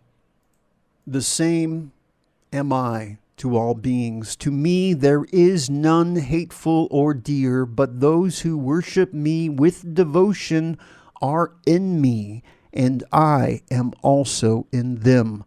Even if the most sinful worships me with devotion to none else, he too should indeed be regarded as righteous, for he has rightly resolved. Soon he becomes righteous and attains to eternal peace. O Arjuna, know thou for certain that my devotee is never destroyed.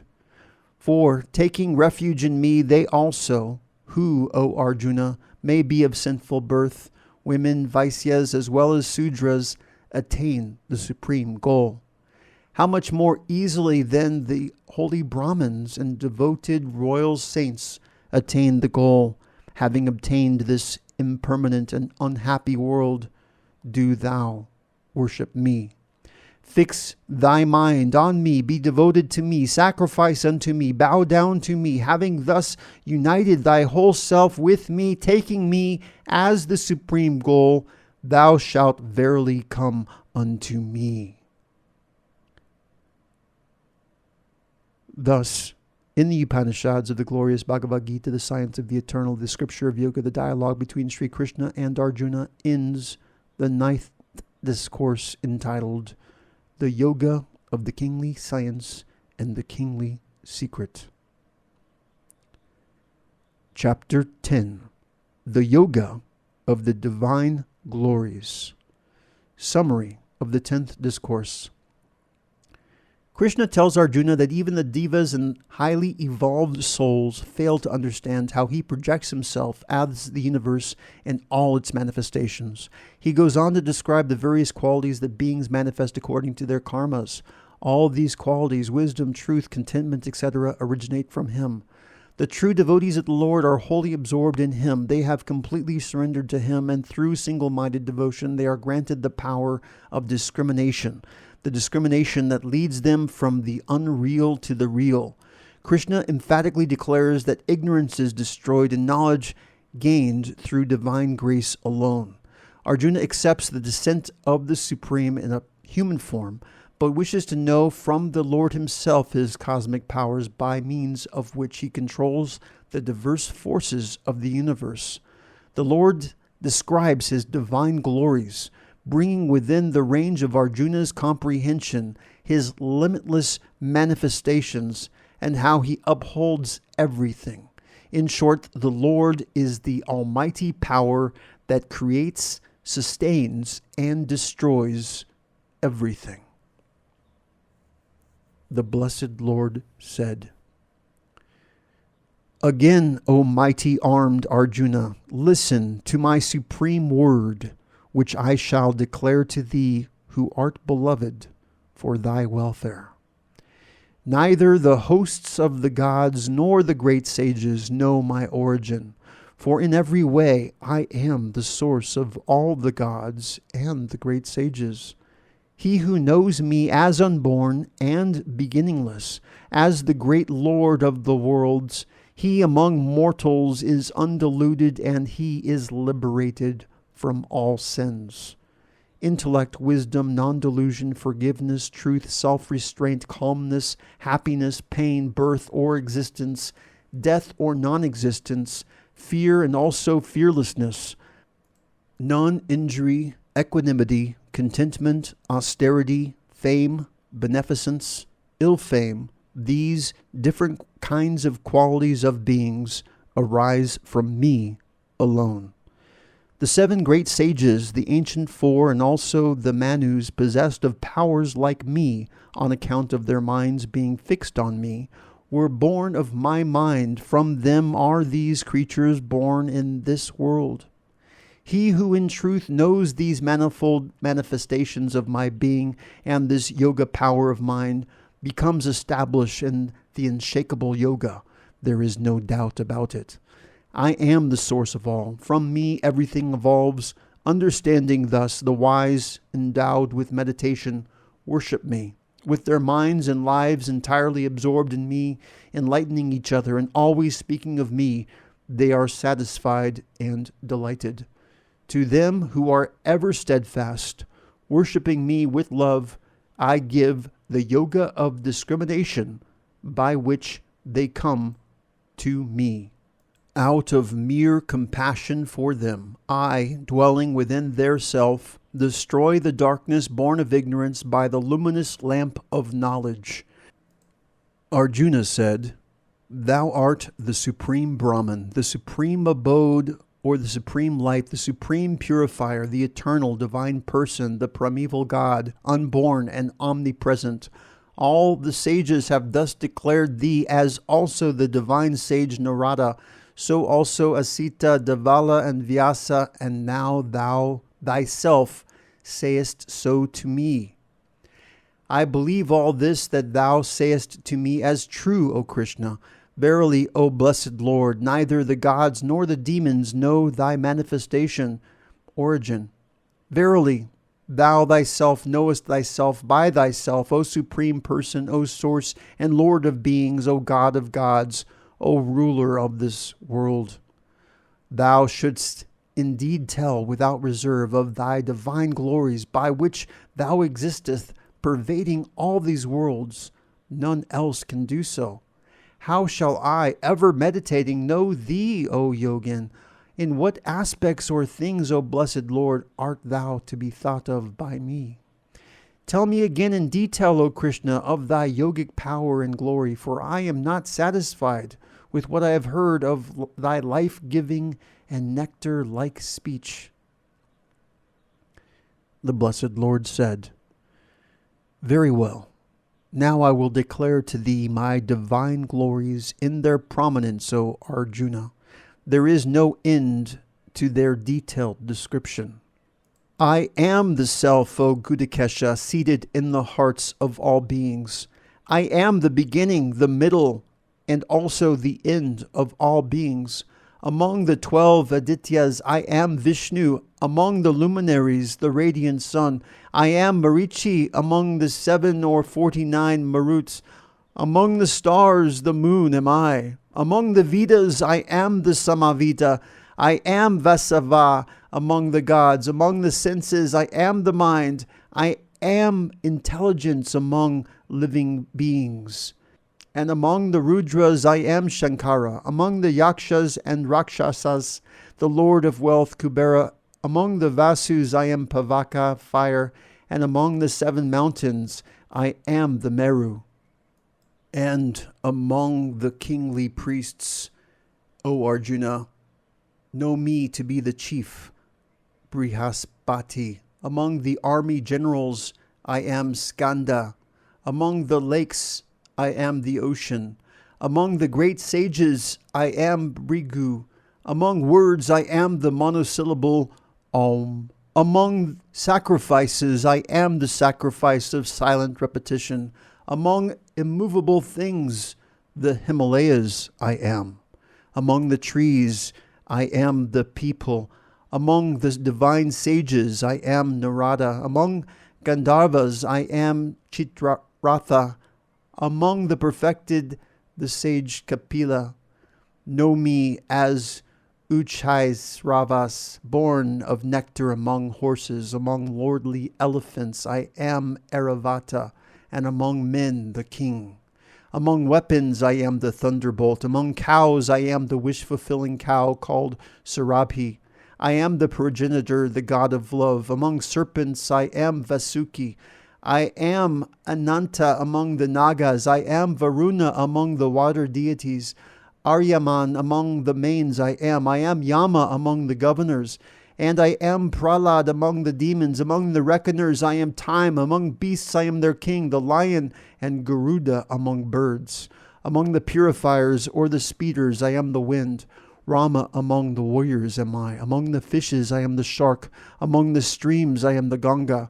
Among creations, I am the beginning, the middle, and also the end, O Arjuna. Among the sciences, I am the science of the self. I am logic among controversialists. Among the letters of the alphabet, the letter A I am, and the dual among the compounds. I am verily the inexhaustible or everlasting time. I am the dispenser of the fruits of actions, having faces in all directions. And I am all-devouring death and prosperity of those who are to be prosperous. Among feminine qualities, I am fame, prosperity, speech, memory, intelligence, firmness, and forgiveness. Among hymns, also, I am the Brihat Saman. Among meters, Gayatri am I. Among the months, I am Margasirsa. Among seasons, I am the flowery season. I am the gambling of the fraudulent. I am the splendor of the splendid. I am victory. I am determination of those who are determined. I am the goodness of the good. Among Vrishnis, I am Vasudeva. Among the Pandavas, I am Arjuna. Among sages, I am Vyasa. Among poets, I am Usana, the poet. Among the punishers, I am the scepter. Among those who seek victory, I am statesmanship. And also among secrets, I am silence. Knowledge among knowers, I am.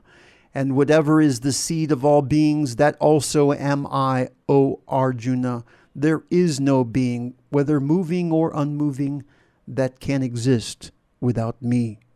There is no end to my divine glories, O Arjuna. But this is a brief statement by me of the particulars of my divine glories. Whatever being there is that is glorious, prosperous, or powerful, that know thou to be a manifestation of a part of my splendor. But of what avail to thee is the knowledge of all these details, O Arjuna? I exist supporting this whole world by one part of myself. Thus, in the Upanishads of the glorious Bhagavad Gita, the science of the eternal, and the scripture of yoga, the dialogue between Sri Krishna and Arjuna, ends the 10th discourse entitled The Yoga of the Divine Glories. Chapter 11. The Yoga of the Vision of the Cosmic Form. Summary of 11th Discourse. Arjuna's doubts having been removed through a clear description of the nature of the Atman and the origin and destruction of all created things, he is now ready to behold the cosmic vision. Krishna grants him the divine sight by means of which Arjuna beholds the Lord as the vast cosmic manifestation. The vision is at once all-comprehensive and simultaneous. In every direction, Arjuna sees the Lord as the entire universe. All the created worlds, gods, beings, creatures, and things stand revealed as the one gigantic body of the Lord. Arjuna further sees that the great cosmic drama is set in motion and controlled by the almighty power of the Lord. His will alone prevails in all things and actions, both good and bad. The Lord exhorts him to fight, he being only an apparent cause of the destruction of his enemies. Arjuna is unable to bear the pressure of the sudden expansion of consciousness and is filled with fear. He begs the Lord to assume once more his usual form. Krishna reiterates that this vision cannot be had through any amount of austerities, study, sacrifices, or philanthropic acts. Supreme devotion is the only means by which one can have access to his grand vision. Arjuna said, "By this explanation of the highest secret concerning the self which thou hast spoken out of compassion towards me, my delusion is gone. The origin and destruction of beings verily have been heard by me in detail from thee, O lotus-eyed Lord, and also thy inexhaustible greatness. O Supreme Lord, as thou hast thus described thyself, O Supreme Person, I wish to see thy divine form. If thou, O Lord, thinkest it possible for me to see it, do thou then, O Lord of the yogis, show me thy imperishable self." The blessed Lord said, "Behold, O Arjuna, my forms by the hundreds and thousands of different sorts, divine and of various colors and shapes. Behold the Adityas, the Vasus, the Rudras, the two Asvins, and also the Maruts. Behold many wonders never seen before, O Arjuna. Now behold, O Arjuna, in this my body, the whole universe centered in the one, including the moving and the unmoving, and whatever else thou desirest to see. But thou art not able to behold me with these thine own eyes. I give thee the divine eye. Behold my lordly yoga." Sanjaya said, "Having thus spoken, O king, the great lord of yoga, Hari Krishna, showed to Arjuna his supreme form as the Lord, with numerous mouths and eyes, with numerous wonderful sights, with numerous divine ornaments, with numerous divine weapons uplifted. Such a form he showed, wearing divine garlands and apparel, anointed with divine unguents, the all-wonderful, resplendent being, endless with faces on all sides. If the splendor of 1,000 suns were to blaze out at once, simultaneous in the sky, that would be the splendor of that mighty being, great soul.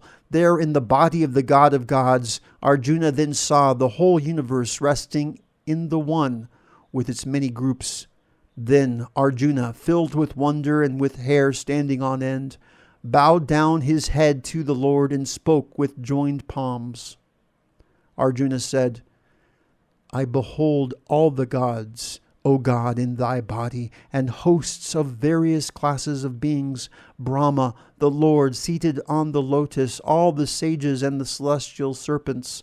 I see thee of boundless form on every side, with many arms, stomachs, mouths, and eyes, Neither the end nor the middle nor also the beginning do I see, O Lord of the universe, O cosmic form. I see thee with the diadem, the club, and the discus, and a mass of radiance shining everywhere, very hard to look at, blazing all round like burning fire in the sun, and immeasurable. Thou art the imperishable, the supreme being, worthy of being known. Thou art the great treasure house of this universe. Thou art the imperishable protector of the eternal Dharma. Thou art the ancient person I deem. I see thee without beginning, middle, or end, infinite in power, of endless arms, the sun and the moon being thy eyes, the burning fire thy mouth, heating the entire universe with thy radiance. The space between the earth and the heaven and all the quarters are filled by thee alone. Having seen this, thy wonderful and terrible form, the three worlds are trembling with fear, O great-souled being.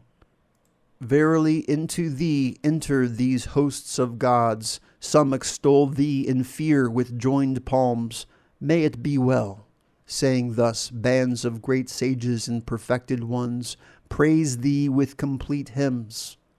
The Rudras, Adityas, Vasus, Sadhyas, Visvadevas, the two Asvins, Maruts, the mains, and hosts of celestial singers, Yakshas, demons, and the perfected ones, are all looking at thee in great astonishment.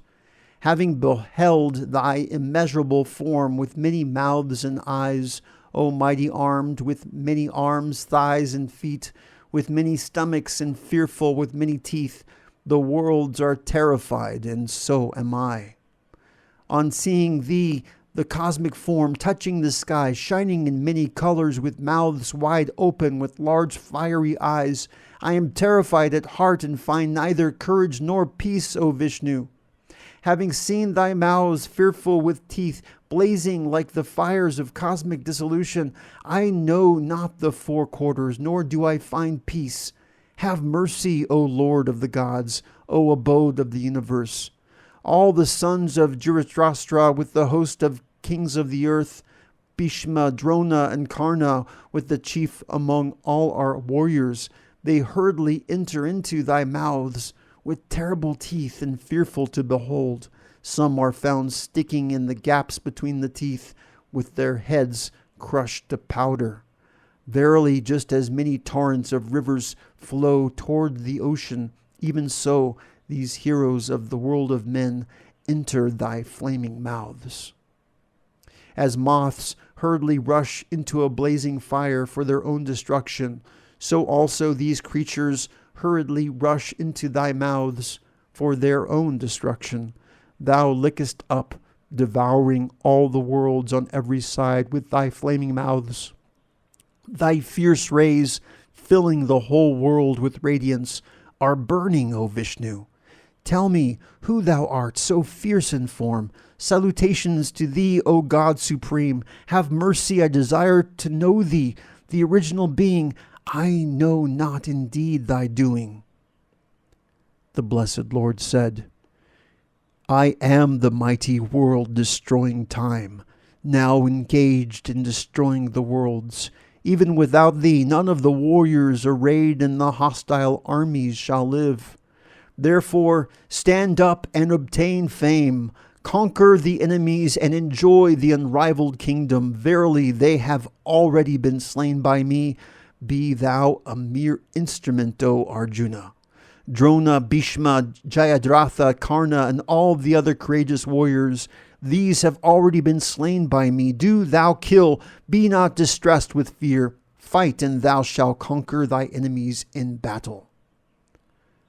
Sanjaya said, having heard that speech of Lord Krishna, the crowned one, Arjuna, with joined palms, trembling, prostrating himself, again addressed Krishna in a choked voice, bowing down, overwhelmed with fear.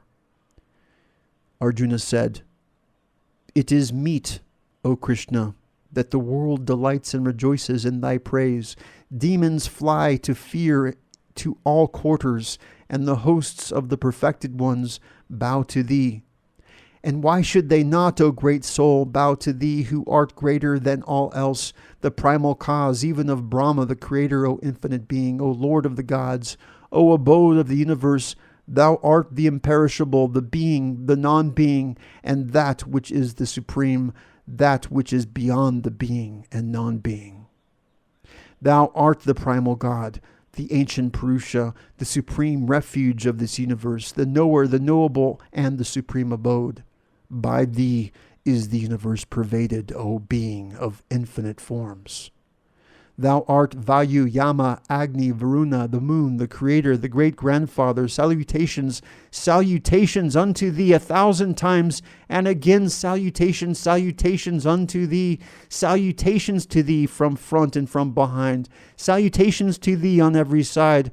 O all, thou infinite in power and prowess, pervadest all, wherefore thou art all. Whatever I have presumptuously uttered from love or carelessness, addressing thee as O Krishna, O Yadava, O friend, regarding thee merely as a friend, unknowing of this, thy greatness. In whatever way I may have insulted thee for the sake of fun while at play, reposing, sitting, or at mills, when alone with thee, O Achyuta, or in company, that I implore thee, immeasurable one, to forgive. Thou art the Father of this world, unmoving and moving. Thou art to be adored by this world. Thou art the greatest Guru. For none there exists who is equal to thee. How then can there be another superior to thee in the three worlds, O being of unequaled power? Therefore, bowing down, prostrating my body, I crave thy forgiveness, O adorable Lord, as a father forgives his son, a friend his dear friend, a lover his beloved. Even so shouldst thou forgive me, O God. I am delighted, having seen what has never been seen before, and yet my mind is distressed without fear. Show me previous form only, O God. Have mercy, O God of gods, O abode of the universe. I desire to see thee as before, crowned, bearing a mace with a discus in hand, in thy former form only, having 4 arms, O thousand-armed cosmic form being. The blessed Lord said, O Arjuna, this cosmic form has graciously been shown to thee by me, by my own yogic power, full of splendor, primeval, infinite. This cosmic form of mine has never been seen before by anyone other than thyself, neither by the study of the Vedas and sacrifices, nor by gifts, nor by rituals, nor by severe austerities can I be seen in this form in the world of men by any other than thyself, O great hero of the Kurus, Arjuna. Be not afraid nor bewildered on seeing such a terrible form of mine as this, with thy fear entirely dispelled, and with a gladdened heart, now behold again this former form of mine. Sanjaya said, having thus spoken to Arjuna, Krishna again showed his own form, and the great soul, Krishna, assuming his gentle form, consoled him who is terrified, Arjuna. Arjuna said, having seen this thy gentle human form, O Krishna, now I am composed and restored to my own nature. The blessed Lord said, very hard indeed it is to see this form of mine which thou hast seen. Even the gods are ever longing to behold it.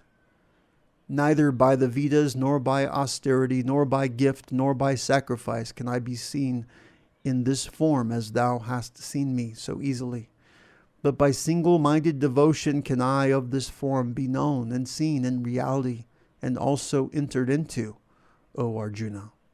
He who does all actions for me, who looks upon me as the supreme, who is devoted to me, who is free from attachment, who bears no enmity towards any creature, he comes to me, O Arjuna. Thus, in the Upanishads of the glorious Bhagavad Gita, the science of the eternal, and the scripture of yoga, the dialogue between Sri Krishna and Arjuna ends the 11th discourse entitled, The Yoga of the Vision of the Cosmic Form. Chapter 12, The Yoga of Devotion. Summary of 12th Discourse. The 12th discourse indicates that the path of devotion is easier than the path of knowledge. In this path, the aspirant worships God in his cosmic form of the Supreme Personality. He develops a loving relationship with Him, adores Him, remembers Him, and chants His glories and name. He thus effects union with the Lord and attains not only His formless aspect, but also the Lord as the manifest universe. The path of knowledge, whereby the aspirant meditates on the formless Brahman, is more difficult as he has to give up his attachment to the body from the very beginning. He has to have dispassion for the things of the world. How to practice devotion? Krishna asks Arjuna to fix his entire mind on Him. As often as the mind wanders, it should be brought back to the Lord. If this process of concentration is difficult, he should dedicate all his actions to Him, feeling that it is His power that activates everything. If this is also beyond his ability, he should offer all his actions to the Lord, abandoning the desire for their fruits. He should take complete refuge in Him. The devotee who surrenders himself to the Lord attains perfect peace. The Lord goes on to describe the qualities that a true devotee possesses. He neither attaches himself to anything, nor does he have any aversion to things. He has a balanced mind under all circumstances. He is not agitated by the happenings of the world, nor does he himself cause any agitation in others. He is perfectly desireless and rejoices in the Lord within. He sees equality everywhere, being untouched by sorrow, fear, honor, as also dishonor. He is perfectly content as he has surrendered his entire being to the Lord. Arjuna said, "Those devotees who ever steadfast thus worship Thee, and those who also worship the imperishable and the unmanifested, which of them are better versed in yoga?" The blessed Lord said, "Those who, fixing their minds on Me, worship Me." Ever steadfast and endowed with supreme faith, these are the ones best in yoga, in my opinion. Those who worship the imperishable, the indefinable, the unmanifested, the omnipresent, the unthinkable, the eternal, and the immovable, having restrained all the senses, even-minded everywhere, intent on the welfare of all beings, verily they also come unto Me. Greater is their trouble whose minds are set on the unmanifested, for the goal, the unmanifested, is very difficult for the embodied to reach.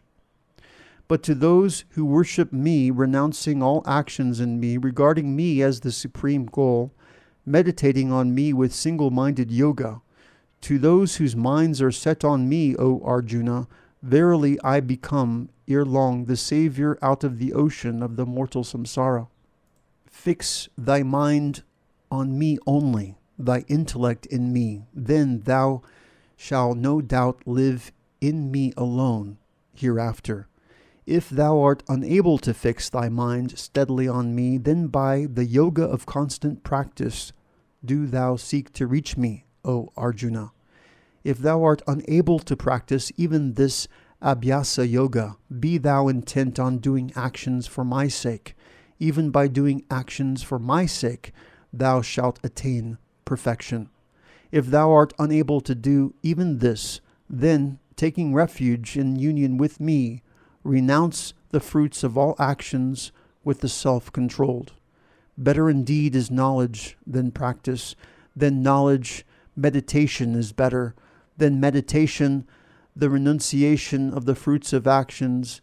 Peace immediately follows renunciation. He who hates no creature, who is friendly and compassionate to all, who is free from attachment and egoism, balanced in pleasure and pain, and forgiving, ever content, steady in meditation, possessed of firm conviction, self-controlled with mind and intellect, dedicated to Me, he, My devotee, is dear to Me. He by whom the world is not agitated, and who cannot be agitated by the world, and who is freed from joy, envy, fear, and anxiety, he is dear to Me. He who is free from wants, pure, expert, unconcerned, and untroubled, renouncing all undertakings or commencements, he who is thus devoted to Me is dear to Me. He who neither rejoices nor hates, nor grieves, nor desires, renouncing good and evil, and who is full of devotion, is dear to me. He who is the same to foe and friend, and in honor and dishonor, who is the same in cold and heat, and in pleasure and pain, who is free from attachment. He to whom censure and praise are equal, who is silent, content with anything, homeless of a steady mind, and full of devotion, that man is dear to me. They verily who follow this immortal dharma, doctrine or law, as described above, endowed with faith regarding me as their supreme goal, they, the devotees, are exceedingly dear to me. Thus, in the Upanishads of the glorious Bhagavad Gita, the science of the eternal, the scripture of yoga, the dialogue between Sri Krishna and Arjuna, ends the 12th discourse entitled The Yoga of Devotion. Chapter 13. The Yoga of Distinction between the Field and the Knower of the Field. Summary of the 13th discourse. In this discourse, we have one of the most significant, most illuminating, most inspiring, and most mystical portions of the Bhagavad Gita. The Lord gives us a wonderfully revealing insight into the human individual. It is the metaphysics of man, the unknown, the immortal soul, with its physical embodiment, is the main theme of this discourse. The supreme transcendental spirit, which is the eternal substratum beyond both, is also described in a wonderful manner. The knower of the supreme reality is instantly liberated. The Blessed Lord tells us that the knowledge of the field and the knower of the field is the true knowledge. This highest and the best knowledge grants us divine wisdom and spiritual illumination that lead to divine beatitude. This body is the field. The immortal soul, yourself, dwelling in the body, is the knower of the field. Verily, it is the Supreme Being who has projected himself and assumed the form of this knower of the field within this body. This self is none other than that. Thus, Lord Krishna explains the mystery of the individual soul dwelling within this mortal body. This knowledge constitutes the main subject matter of all the scriptures and the highest philosophical works. The 5 elements, the ego, the mind, the intellect, and the 10 organs, desire and aversion, and such factors constitute the field. Next follows a wonderful summing up of what constitutes true knowledge. Then follows the declaration of the Supreme Soul, the knowledge of which grants us immortality. That supreme reality is the one universal essence present everywhere. It pervades all. It shines within the innermost chambers of our heart. It is everything. It is the one seer, the witness, the guide, sustainer, experiencer, and Lord of all. One who knows this mystery is not bound by activity, even in the midst of life. When we perceive this supreme presence dwelling in all beings, we cannot injure anyone. Krishna asks us to see and know the difference between the field, body or prakriti, and the knower of the field, spirit or purusha, and thus reach the self. This is the teaching and the message of this illuminating discourse. Arjuna said, I wish to learn about nature, matter, and the spirit, soul, the field and the knower of the field, knowledge, and that which ought to be known. The Blessed Lord said, This body, O Arjuna, is called the field. He who knows it is called the knower of the field by those who know of them, that is, by the sages. Do thou also know me as the knower of the field in all fields, O Arjuna? Knowledge of both the field and the knower of the field is considered by me to be the knowledge. What the field is, and of what nature, what its modifications are, and whence it is, and also who he is, and what his powers are. Hear all that from me in brief. Sages have sung in many ways in various distinctive chants, and also in the suggestive words indicative of the absolute, full of reasoning and decisive. The great elements egoism, intellect, and also unmanifested nature, the 10 senses, and one, and the 5 objects of the senses. Desire, hatred, pleasure, pain, the aggregate, the body, fortitude, and intelligence. The field has thus been described briefly, with its modifications. Humility, unpretentiousness, non-injury, forgiveness, uprightness, service of the teacher, purity, steadfastness, self-control.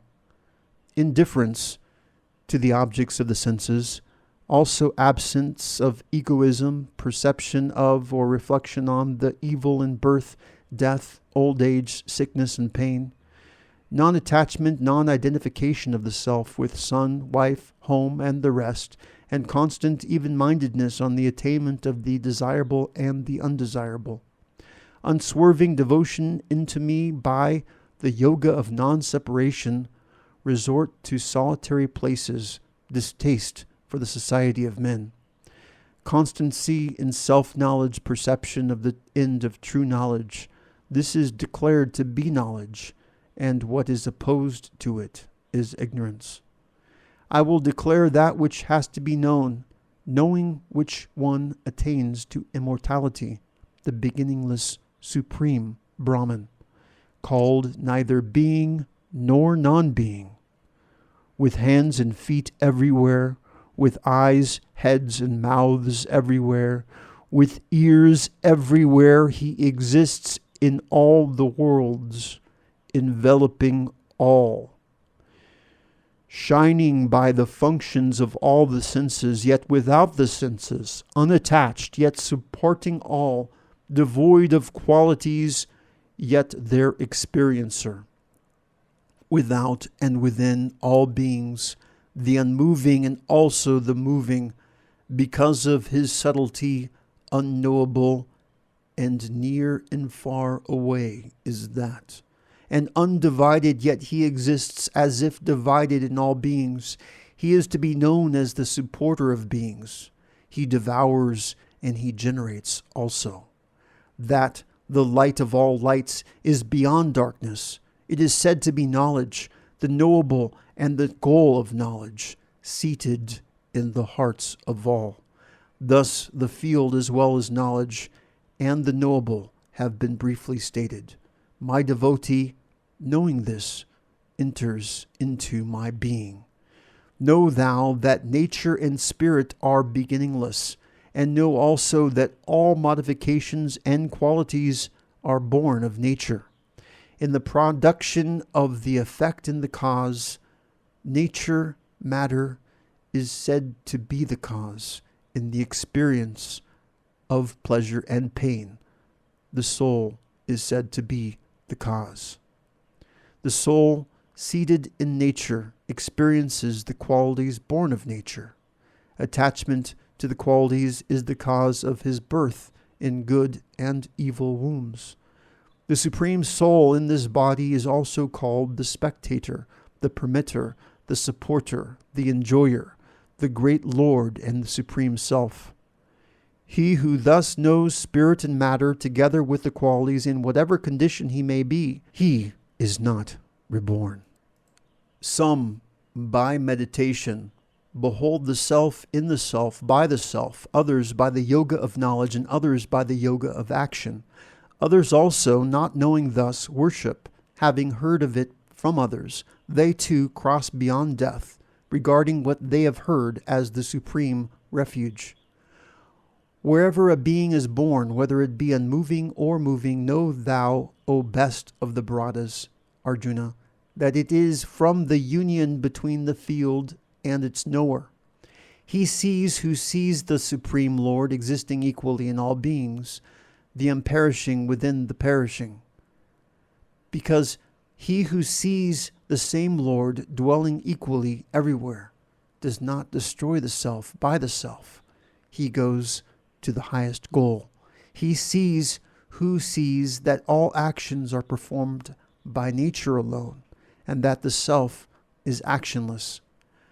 When a man sees the whole variety of beings as resting in the one and spreading forth from that alone, he then becomes Brahman. Being without beginning and devoid of any qualities, the Supreme Self, imperishable, though dwelling in the body, O Arjuna, neither acts nor is tainted.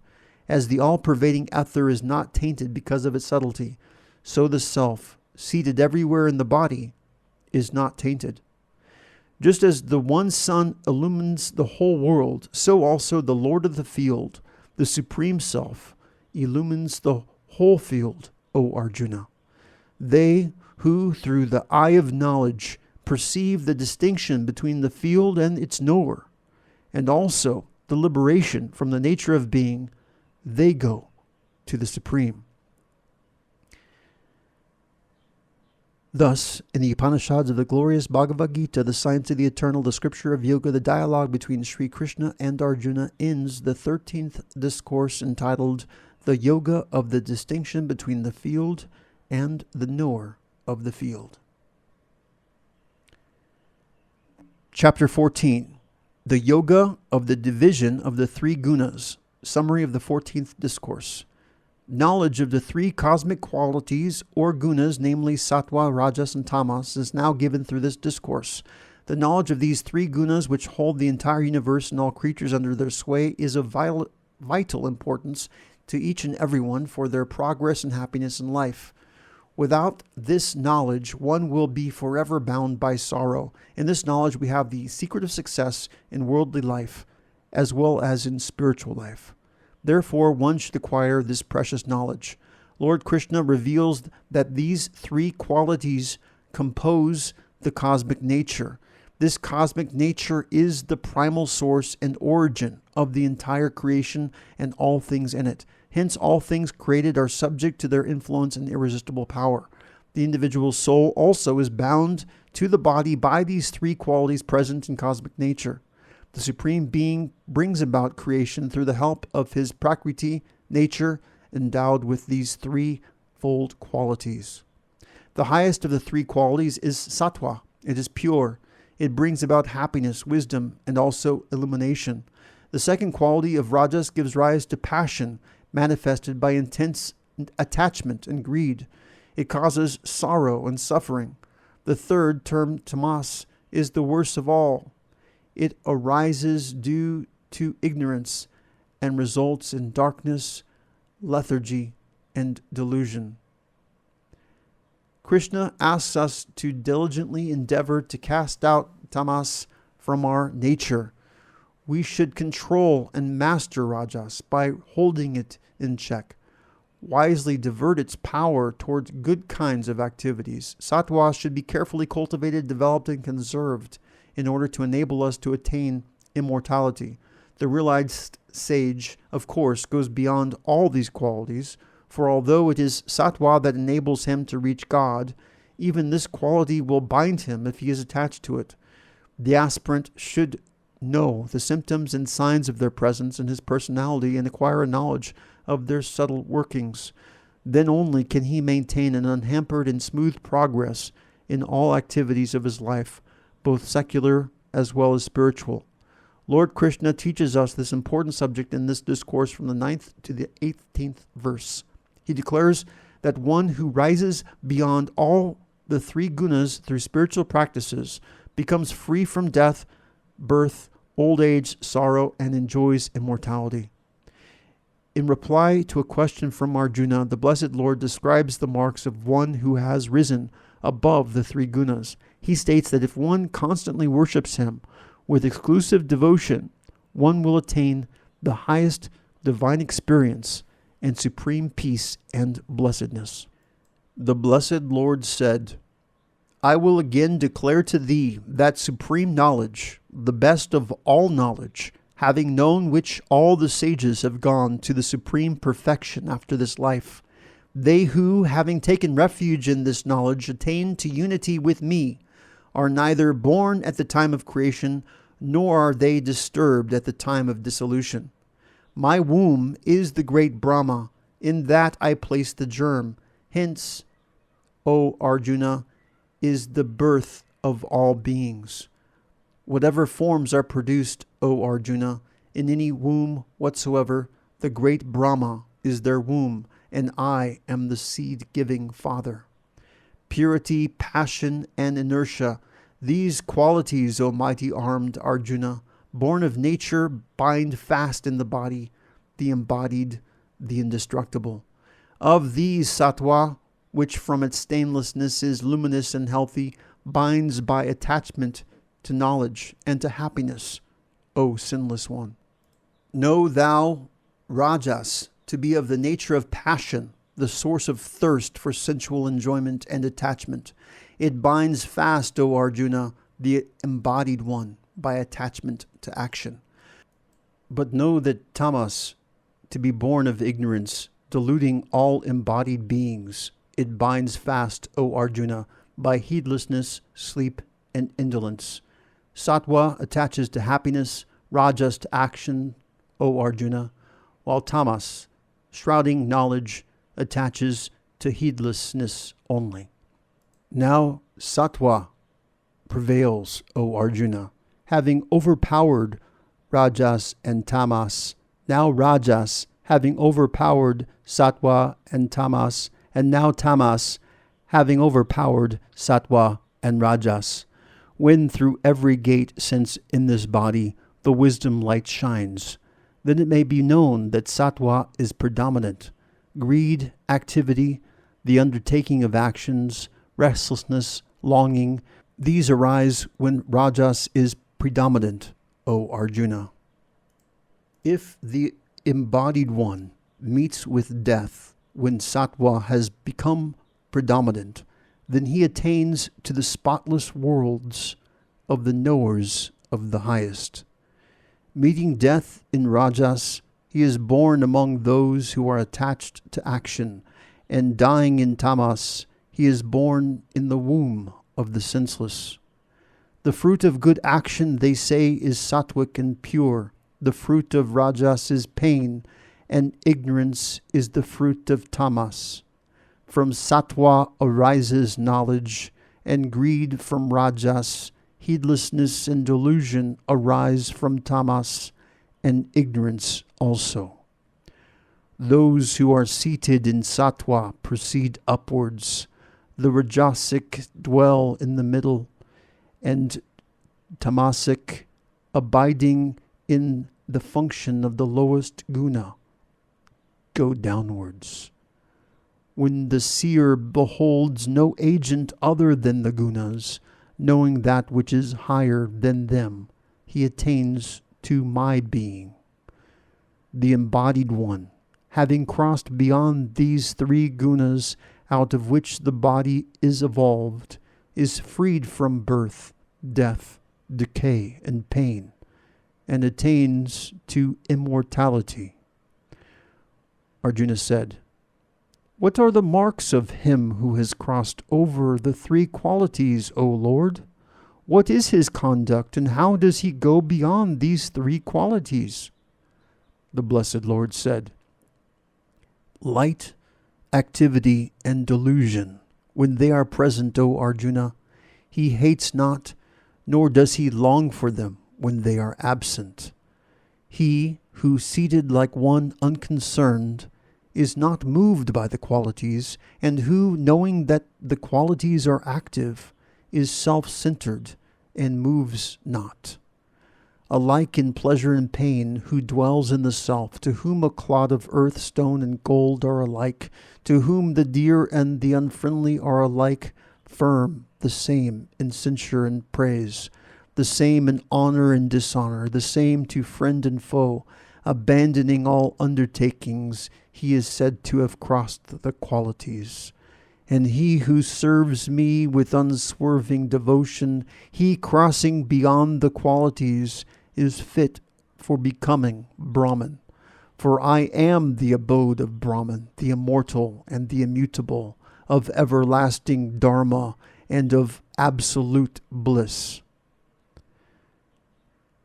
Thus, in the Upanishads of the glorious Bhagavad Gita, the science of the eternal, the scripture of yoga, the dialogue between Sri Krishna and Arjuna, ends the 14th discourse entitled The Yoga of the Division of the Three Gunas.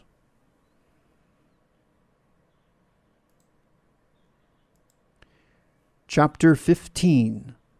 The Yoga of the Supreme Spirit. Summary of the 15th Discourse. This discourse is entitled Purushottama Yoga, or the Yoga of the Supreme Person. Here, Lord Krishna tells us about the ultimate source of this visible, phenomenal universe from which all things have come into being, just like a great tree with all its roots, trunk, branches, twigs, leaves, flowers, and fruits, which springs forth from the earth, which itself supports the tree, and in which it is rooted. Sri Krishna declares that the Supreme Being is the source of all existence, and refers allegorically to this universe as being like an inverted tree whose roots are in Parabrahman, and whose spreading branches and foliage constitute all the things and factors that go to make up this creation of variegated phenomenon. This is a very mysterious tree, which is very difficult to understand, being a product of his inscrutable power of Maya, and hence a marvelous apparent appearance without having actual reality. One who fully understands the nature of this samsara tree goes beyond Maya. To be attached to it is to be caught in it. The surest way of transcending this samsara or worldly life is by wielding the excellent weapon of dispassion and non-attachment. In verses 4 and 5 of this discourse, the Lord tells us how one goes beyond this visible samsara and attains the supreme imperishable status, attaining which one does not have to return to this mortal world of pain and death. Lord Krishna also describes for us the wonderful mystery of his presence in this universe and the supreme place he occupies in sustaining everything here. The Lord declares that it is a part of himself that manifests here as the individual soul in each body. He himself is the indwelling oversoul beyond the self. He is the effulgence inherent in the sun, moon, and fire. He is present as the nourishing element in the earth. He is the inner witness of all beings. He is the supreme knower, even beyond Vedic knowledge. He is the resplendent person who is beyond both this perishable phenomenal creation, as well as the imperishable individual soul, which is a part of his eternal essence.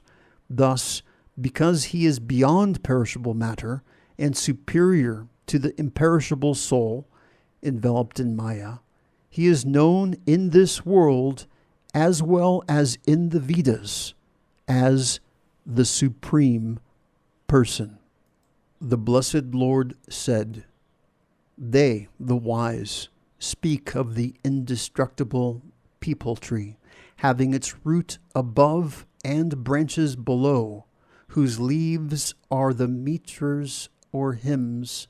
He who knows it is a knower of the Vedas. Below and above spread its branches, nourished by the gunas, sense objects are its buds, and below, in the world of men, stretch forth the roots, originating in action. Its form is not perceived here as such, neither its end nor its origin, nor its foundation nor resting place, having cut asunder this firmly rooted peepal tree with the strong axe of non-attachment. Then that goal should be sought after, whither, having gone, none returns again. Seek refuge in that primeval Purusha, whence streamed forth the ancient activity or energy. Free from pride and delusion, victorious over the evil of attachment, dwelling constantly in the self, their desires, having completely turned away, freed from the pairs of opposites known as pleasure and pain, the undiluted reach the eternal goal. Neither doth the sun illumine there, nor the moon, nor the fire. Having gone thither, they return not. That is my supreme abode, an eternal portion of myself, having become a living soul in the world of life, draws to itself the five senses with the mind for the sixth, abiding in nature. When the Lord obtains a body and when he leaves it, he takes these and goes with them, as the wind takes the scents from their seats, the flowers, etc. Presiding over the ear, the eye, touch, taste, and smell, as well as the mind, he enjoys the objects of the senses. The deluded do not see him who departs, stays, and enjoys, but they who possess the eye of knowledge behold him. The yogis, striving for perfection, behold him dwelling in the self, but the unrefined and unintelligent, even those striving, see him not. That light which, residing in the sun, illumines the whole world, that which is in the moon and in the fire, know that light to be mine.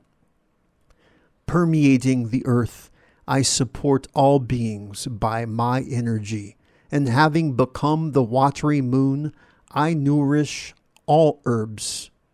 Having become the fire, Vaisvanara, I abide in the body of living beings, and associated with the prana and apana, digest the fourfold food. And I am seated in the hearts of all. From me are memory, knowledge, as well as their absence. I am verily that which has to be known by all the Vedas. I am indeed the author of the Vedanta, and the knower of the Vedas am I. Two Purushas there are in this world, the perishable and the imperishable. All beings are the perishable, and the Kutatha is called the imperishable. But distinct is the Supreme Purusha called the highest self, the indestructible Lord, who, pervading the three worlds, sustains them. As I transcend the perishable and am even higher than the imperishable, I am declared as the highest Purusha in the world and in the Vedas. He who, undiluted, knows me thus as the highest Purusha, he knowing all, worships me with his whole heart, O Arjuna. Thus, this most secret science has been taught by me, O sinless one. On knowing this, a man becomes wise, and all his duties are accomplished, O Arjuna. Thus in the Upanishads of the glorious Bhagavad Gita, the science of the eternal, the scripture of yoga, the dialogue between Sri Krishna and Arjuna, ends the 15th discourse entitled The Yoga of the Supreme Spirit. Chapter 16. The Yoga of the Division between the Divine and the Demoniacal. Summary of 16th Discourse. This discourse is important and very instructive to all persons who wish to attain happiness, prosperity, and blessedness, and to seekers in particular who wish to attain success in their spiritual life. Lord Krishna brings out quite clearly and unmistakably here the intimate connection between ethics and spirituality, between a life of virtue and God realization and liberation. Listing two sets of qualities of opposite kinds, the Lord classifies them as divine and demoniacal, undivine, and urges us to eradicate the latter and cultivate the divine qualities. What kind of nature should one develop? What conduct must one follow? What way should one live and act if one must attain God and obtain divine bliss? These questions are answered with perfect clarity and very definitely. The pure divine qualities are conducive to peace and liberation, and the undivine qualities lead to bondage. Purity, good conduct, and truth are indispensable to spiritual progress and even to an honorable life here. Devoid of purity, good conduct, and truth, and having no faith in God or a higher reality beyond this visible world, man degenerates into a two-legged beast of ugly character and cruel actions and sinks into darkness. Such a person becomes his own enemy and the destroyer of the happiness of others as well as his own. Caught in countless desires and cravings, a slave of sensual enjoyments and beset by 1,000 cares, his life ultimately ends in misery and degradation. Haughtiness Arrogance and egoism lead to this dire fate. Therefore, a wise person desiring success must eradicate vice and cultivate virtue. In this world, 3 gates lead to hell: the gates of passion, anger, and greed. Released from these 3 qualities, one can succeed in attaining salvation and reaching the highest goal, namely God. Thus, the sacred scriptures teach wisely the right path of pure, virtuous living. One should therefore follow the injunctions of the sacred scriptures that wish his welfare to be guided in his actions by their noble teachings. The Blessed Lord said, "Fearlessness, purity of heart, steadfastness in yoga and knowledge, almsgiving, control of the senses, sacrifice, study of scriptures, austerity, and straightforwardness, harmlessness, truth, absence of anger, renunciation, peacefulness, absence of crookedness, compassion towards beings, uncovetousness, gentleness, modesty, absence of fickleness, vigor, forgiveness, fortitude, purity, absence of hatred, absence of pride. These belong to one born in a divine state, O Arjuna. Hypocrisy, arrogance, self-conceit, harshness, and also anger and ignorance belong to one who is born in a demoniacal state, O Arjuna. The divine nature is deemed for liberation and the demoniacal for bondage. Grieve not, O Arjuna, for thou art born with divine properties. There are 2 types of beings in this world, the divine and the demoniacal. The divine has been described at length. Hear from me, O Arjuna, of the demoniacal. The demoniacal know not what to do and what to refrain from. Neither purity nor right conduct nor truth is found in them. They say this universe is without truth, without a moral basis, without a God, brought about by mutual union, with lust for its cause. What else? Holding this view, these ruined souls of small intellects and fierce deeds come forth as enemies of the world for its destruction, filled with insatiable desires, full of hypocrisy, pride, and arrogance, holding evil ideas through delusion. They work with impure resolves, giving themselves over to immeasurable cares, ending only with death, regarding gratification of lust as their highest aim, and feeling sure that that is all. Bound by 100 ties of hope, given over to lust and anger, they strive to obtain by unlawful means hoards of wealth for sensual enjoyment. This has been gained by me today. This desire I shall obtain. This is mine, and this wealth too shall be mine in future. That enemy has been slain by me, and others also I shall slay. I am Lord, I enjoy, I am perfect, powerful, and happy. I am rich and born in a noble family. Who else is equal to me? I will sacrifice, I will give charity, I will rejoice, thus deluded by ignorance. Bewildered by many of fancy, entangled in the snare of delusion, addicted to the gratification of lust, they fall into a foul hell.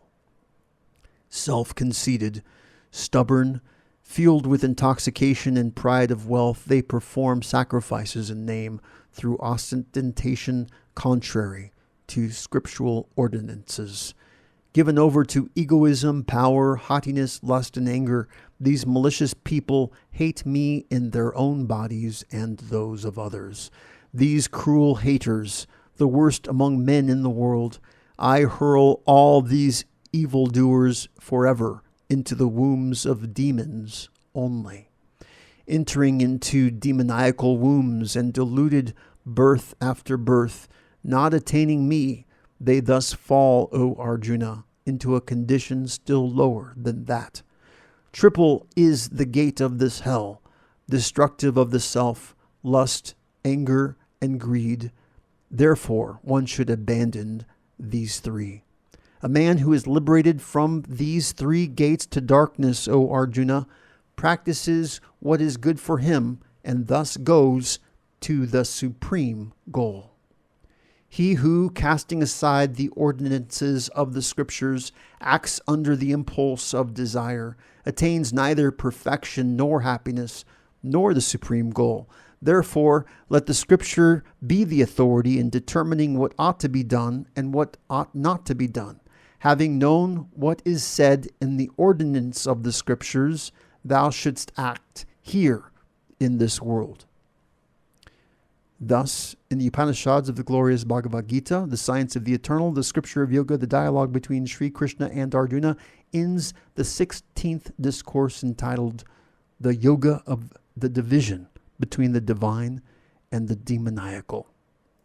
Chapter 17, The Yoga of the Division of the Threefold Path. Summary of 17th Discourse. This discourse is termed the Yoga of the Division of the Three Kinds of Faith. The theme of this discourse arises out of the question asked by Arjuna in verse 1 with reference to the final and closing advice of Lord Krishna in the previous discourse contained in the last two verses therein, verses 23 and 24. Arjuna asks, what about those who, even though setting aside scriptural injunctions, yet perform worship with faith? The Lord replies and states that the faith of such men who ignore the injunctions of the Scriptures could be either sattvic, rajasic, or tamasic.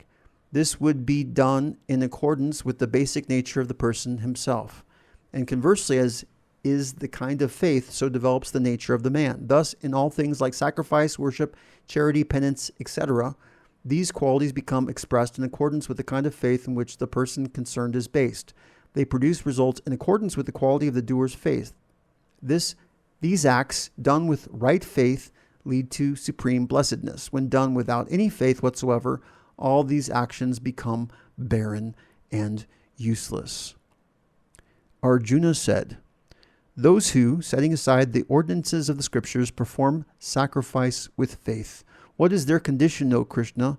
Is it that of sattva, rajas, or tamas? The Blessed Lord said, threefold is the faith of the embodied, which is inherent in their nature. The sattvic, pure, the rajasic, passionate, and the tamasic, dark. Do thou hear of it. The faith of each is in accordance with his nature, O Arjuna. The man consists of his faith. As a man's faith is, so is he. The sattvic or pure men worship the gods. The rajasic or the passionate worship the yakshas and the rakshasas. The others, the tamasic and or deluded, worship the ghosts and the hosts of nature spirits. Those men who practice terrific austerities not enjoined by the Scriptures, given to hypocrisy and egoism, impelled by the force of lust and attachment, senseless, torturing all the elements in the body, and me also, who dwells in the body, know thou these to be of demoniacal resolves. The food also which is dear to each is threefold, as also sacrifice, austerity, and almsgiving.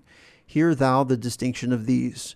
Foods which increase life, purity, strength, health, joy, and cheerfulness, which are oleaginous and savory, substantial and agreeable, are dear to the sattvic people.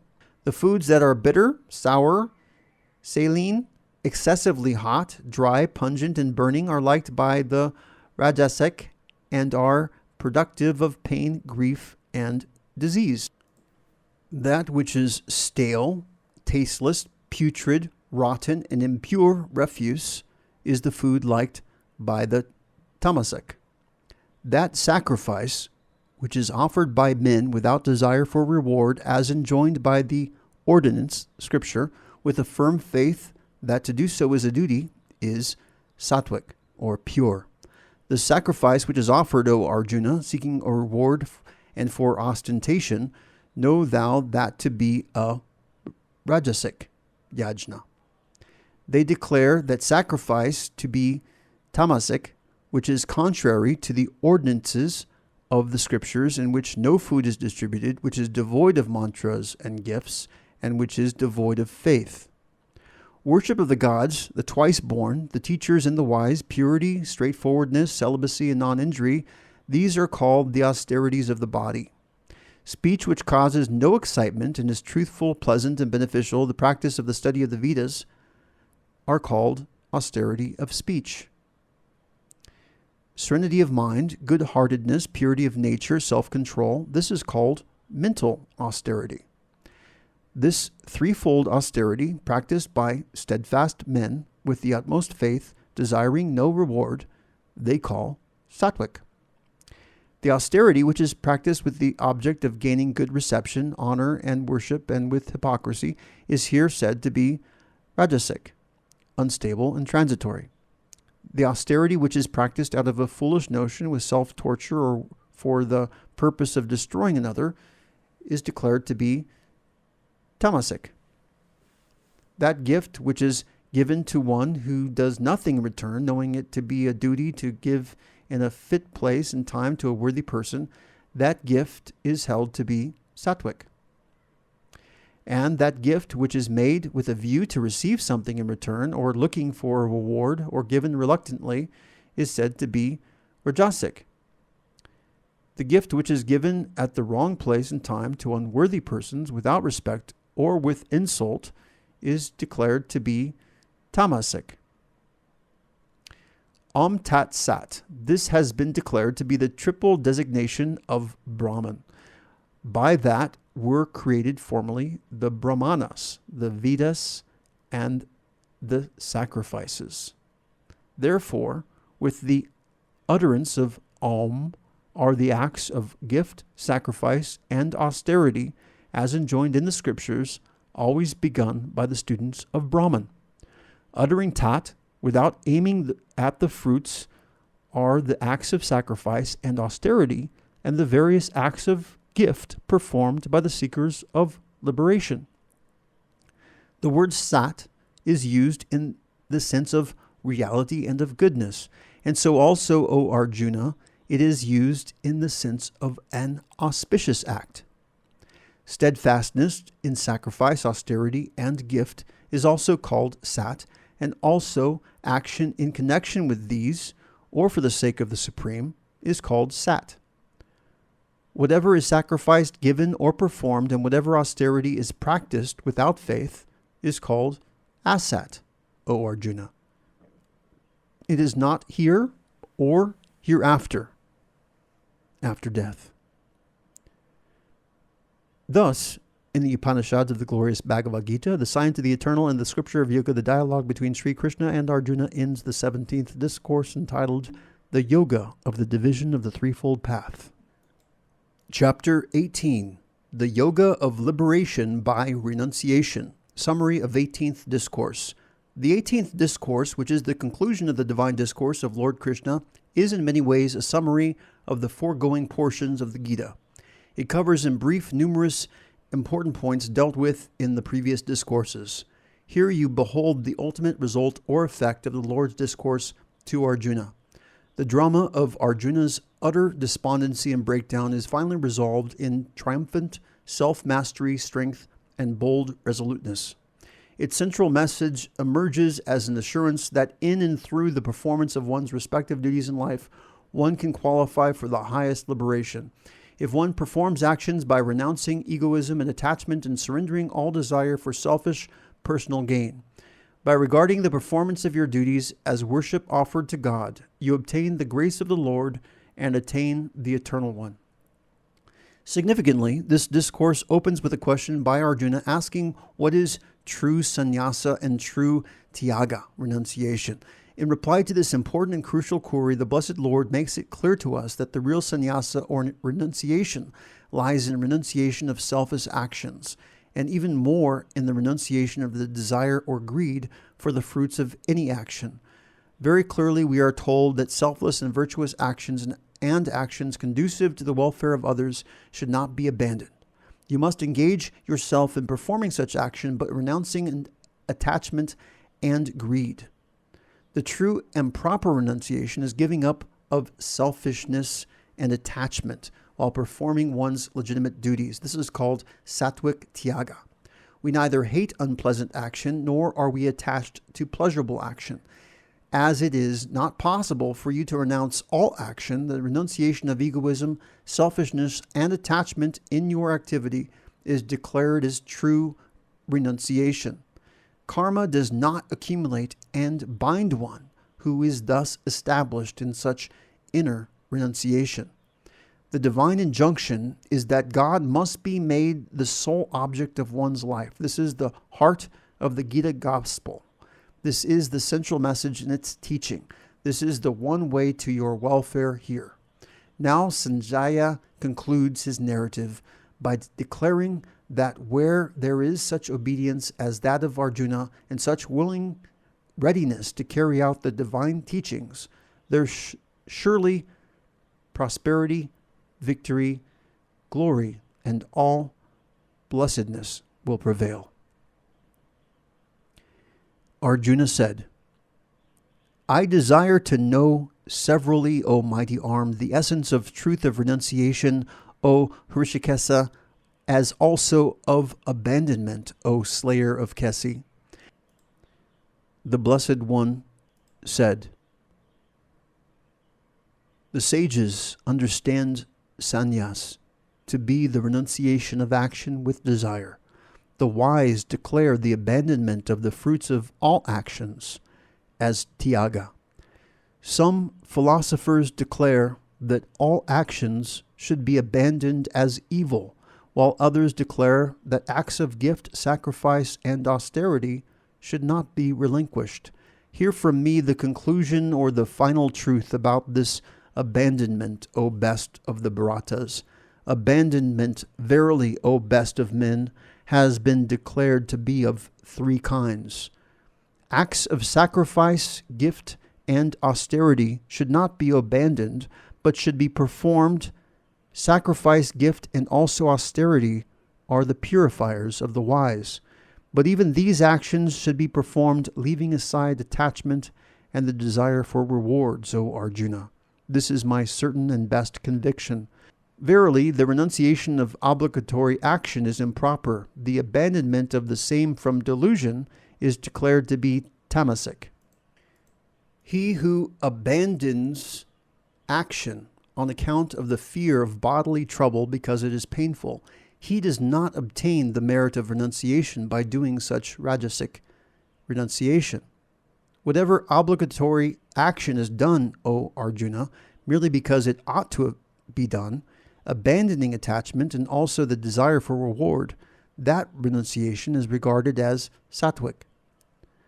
The man of renunciation, pervaded by purity, intelligent, and with his doubts cut asunder, does not hate a disagreeable work, nor is he attached to an agreeable one. Verily, it is not possible for an embodied being to abandon actions entirely, but he who relinquishes the rewards of actions is verily called a man of renunciation. The threefold fruit of action, evil, good, and mixed, accrues after death to the non-abandoners, but never to the abandoners. Learn from me, O mighty armed Arjuna, these 5 causes as declared in the Sankhya system for the accomplishment of all actions. The body, the doer, the various senses, the different functions of various sorts, and the presiding deity, also the 5th. Whatever action a man performs by his body, speech, and mind, whether right or the reverse, these 5 are its causes. Now, such being the case, he who, owing to untrained understanding, looks upon his self, which is isolated, as the agent, he of perverted intelligence, sees not. He who is ever free from the egoistic notion, whose intelligence is not tainted by good or evil, though he slays these people, he slayeth not, nor is he bound by the action. Knowledge, the knowable, and the knower form the threefold impulse to action. The organ, the action, and the agent form the threefold basis of action. Knowledge action, and the actor are declared in the science of the gunas, the Sankhya philosophy, to be of three kinds only, according to the distinction of the gunas. Hear them also duly. That by which one sees the one indestructible reality in all beings, not separate in all the separate beings, know thou that knowledge to be sattvic, pure. But that knowledge which sees in all beings various entities of distinct kinds as different from one another, know thou that knowledge to be rajasic, passionate. But that which clings to one single effect as if it were the whole, without reason, without foundation in truth, and trivial, that is declared to be tamasic, dark. An action which is ordained, which is free from attachment, which is done without love or hatred by one who is not desirous of any reward, that action is declared to be sattvic. But that action which is done by one longing for the fulfillment of desires or gain, with egoism or with much effort, that is declared to be rajasic. That action which is undertaken from delusion without regard to the consequences of loss, injury, and one's own ability, that is declared to be tamasic. He who is free from attachment, non-egoistic, endowed with firmness and enthusiasm, and unaffected by success or failure, is called sattvic. Passionate, desiring to obtain the rewards of actions, cruel, greedy, impure, moved by joy and sorrow, such an agent is said to be rajasic. Unsteady, dejected, unbending, cheating, malicious, vulgar, lazy, and procrastinating, such an agent is called tamasic. Hear thou the threefold division of the intellect in firmness according to the gunas, as I declare them fully and distinctly, O Arjuna. That which knows the path of work and renunciation, what ought to be done and what ought not to be done, fear and fearlessness, bondage and liberation, that intellect is sattvic, O Arjuna. That by which one incorrectly understands dharma and adharma, and also what ought to be done and what ought not to be done, that intellect, O Arjuna, is rajasic. That which enveloped in darkness views adharma and dharma and all things perverted, that intellect, O Arjuna, is called tamasic. The unwavering firmness by which through yoga the functions of the mind, the life force, and the senses are restrained, that firmness, O Arjuna, is sattvic. But that firmness, O Arjuna, by which on account of attachment and desire for reward one holds fast to dharma, enjoyment of pleasures, and earning of wealth, that firmness, O Arjuna, is rajasic. That by which a stupid man does not abandon sleep, fear, grief, despair, and also conceit, that firmness, O Arjuna, is tamasic. Now hear from me, O Arjuna, of the threefold pleasure in which one rejoices by practice and surely comes to the end of pain, that which is like poison at first, but in the end like nectar. That pleasure is declared to be sattvic, born of the purity of one's own mind, due to self-realization. That pleasure which arises from the contact of the sense organs with the objects, which is at first like nectar and in the end like poison, that is declared to be rajasic. That pleasure which at first and in the sequel is delusive of the self, arising from sleep, indolence, and heedlessness, such a pleasure is declared to be tamasic. There is no being on earth or again in heaven among the gods that is liberated from the three qualities born of nature. Of Brahmanas, Kshatriyas, and Vaishyas, as also the Sudras, O Arjuna, the duties are distributed according to the qualities born of their own nature. Serenity, self-restraint, austerity, purity, forgiveness, and also uprightness, knowledge, realization, and belief in God are the duties of the Brahmanas born of their own nature.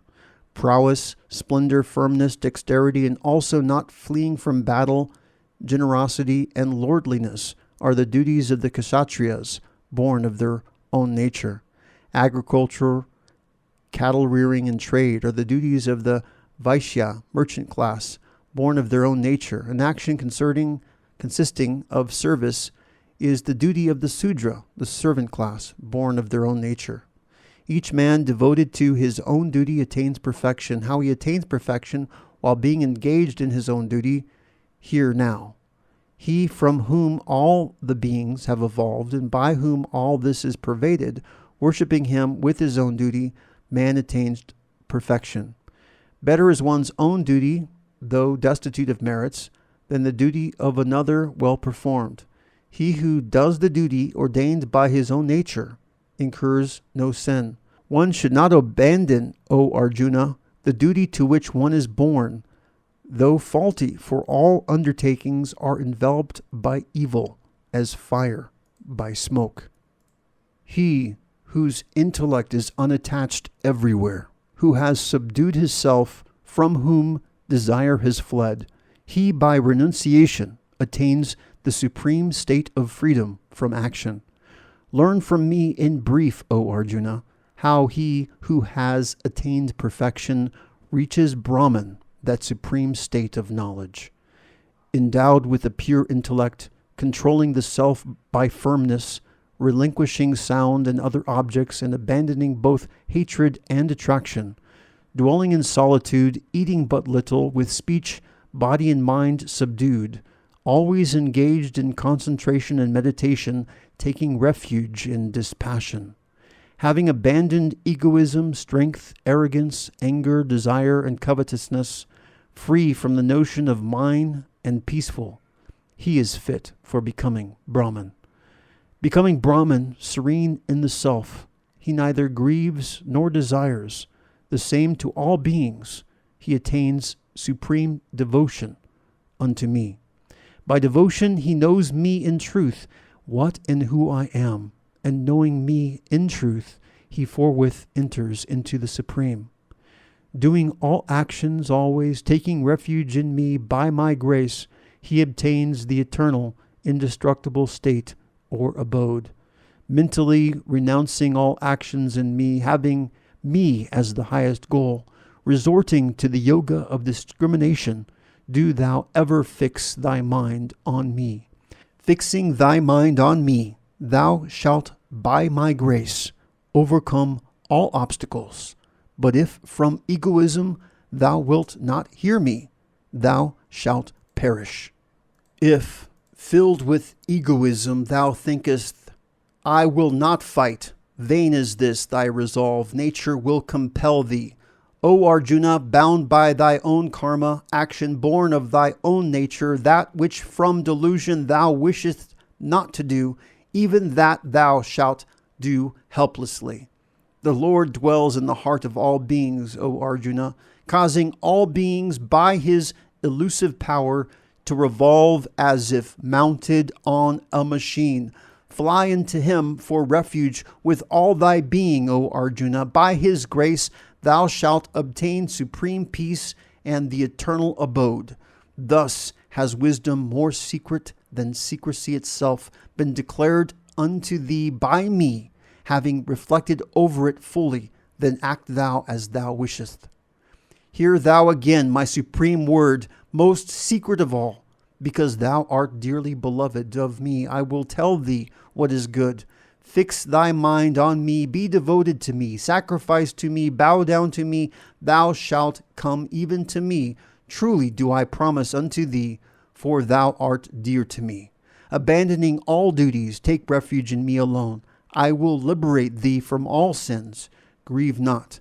This is never to be spoken by thee to one who is devoid of austerities, to one who is not devoted, nor to one who does not render service, nor who does not desire to listen, nor to one who cavils at me. He who, with supreme devotion to me, will teach this supreme secret to my devotees shall doubtless come to me. Nor is there any among men who does dearer service to me, nor shall there be another on earth dearer to me than he. And he who will study this sacred dialogue of ours By him I shall have been worshipped by the sacrifice of wisdom, such is my conviction. The man who hears this, full of faith and free from malice, he too, liberated, shall attain to the happy worlds of those of righteous deeds. Has this been heard, O Arjuna, with one pointed mind? Has the delusion of thy ignorance been fully destroyed, O Dhananjaya? Arjuna said, destroyed is my delusion, as I have gained my memory, knowledge through thy grace, O Krishna. I am firm, my doubts are gone. I will act according to thy word. Sanjaya said, thus have I heard this wonderful dialogue between Krishna and the high-souled Arjuna, which causes the hair to stand on end. Through the grace of Vyasa, I have heard the supreme and most secret yoga, direct from Krishna, the Lord of Yoga himself, declaring it. O King, remembering this wonderful and holy dialogue between Krishna and Arjuna, I rejoice again and again, and remembering again also that most wonderful form of Hari, great is my wonder, O King, and I rejoice again and again. Wherever there is Krishna, the Lord of Yoga, wherever there is Arjuna, the archer, there are prosperity, happiness, victory, and a firm policy. Such is my conviction. Thus, in the Upanishads of the glorious Bhagavad Gita, the science of the eternal, and the scripture of yoga, the dialogue between Sri Krishna and Arjuna ends the 18th discourse entitled The Yoga of Liberation by Renunciation. Om Shanti Shanti.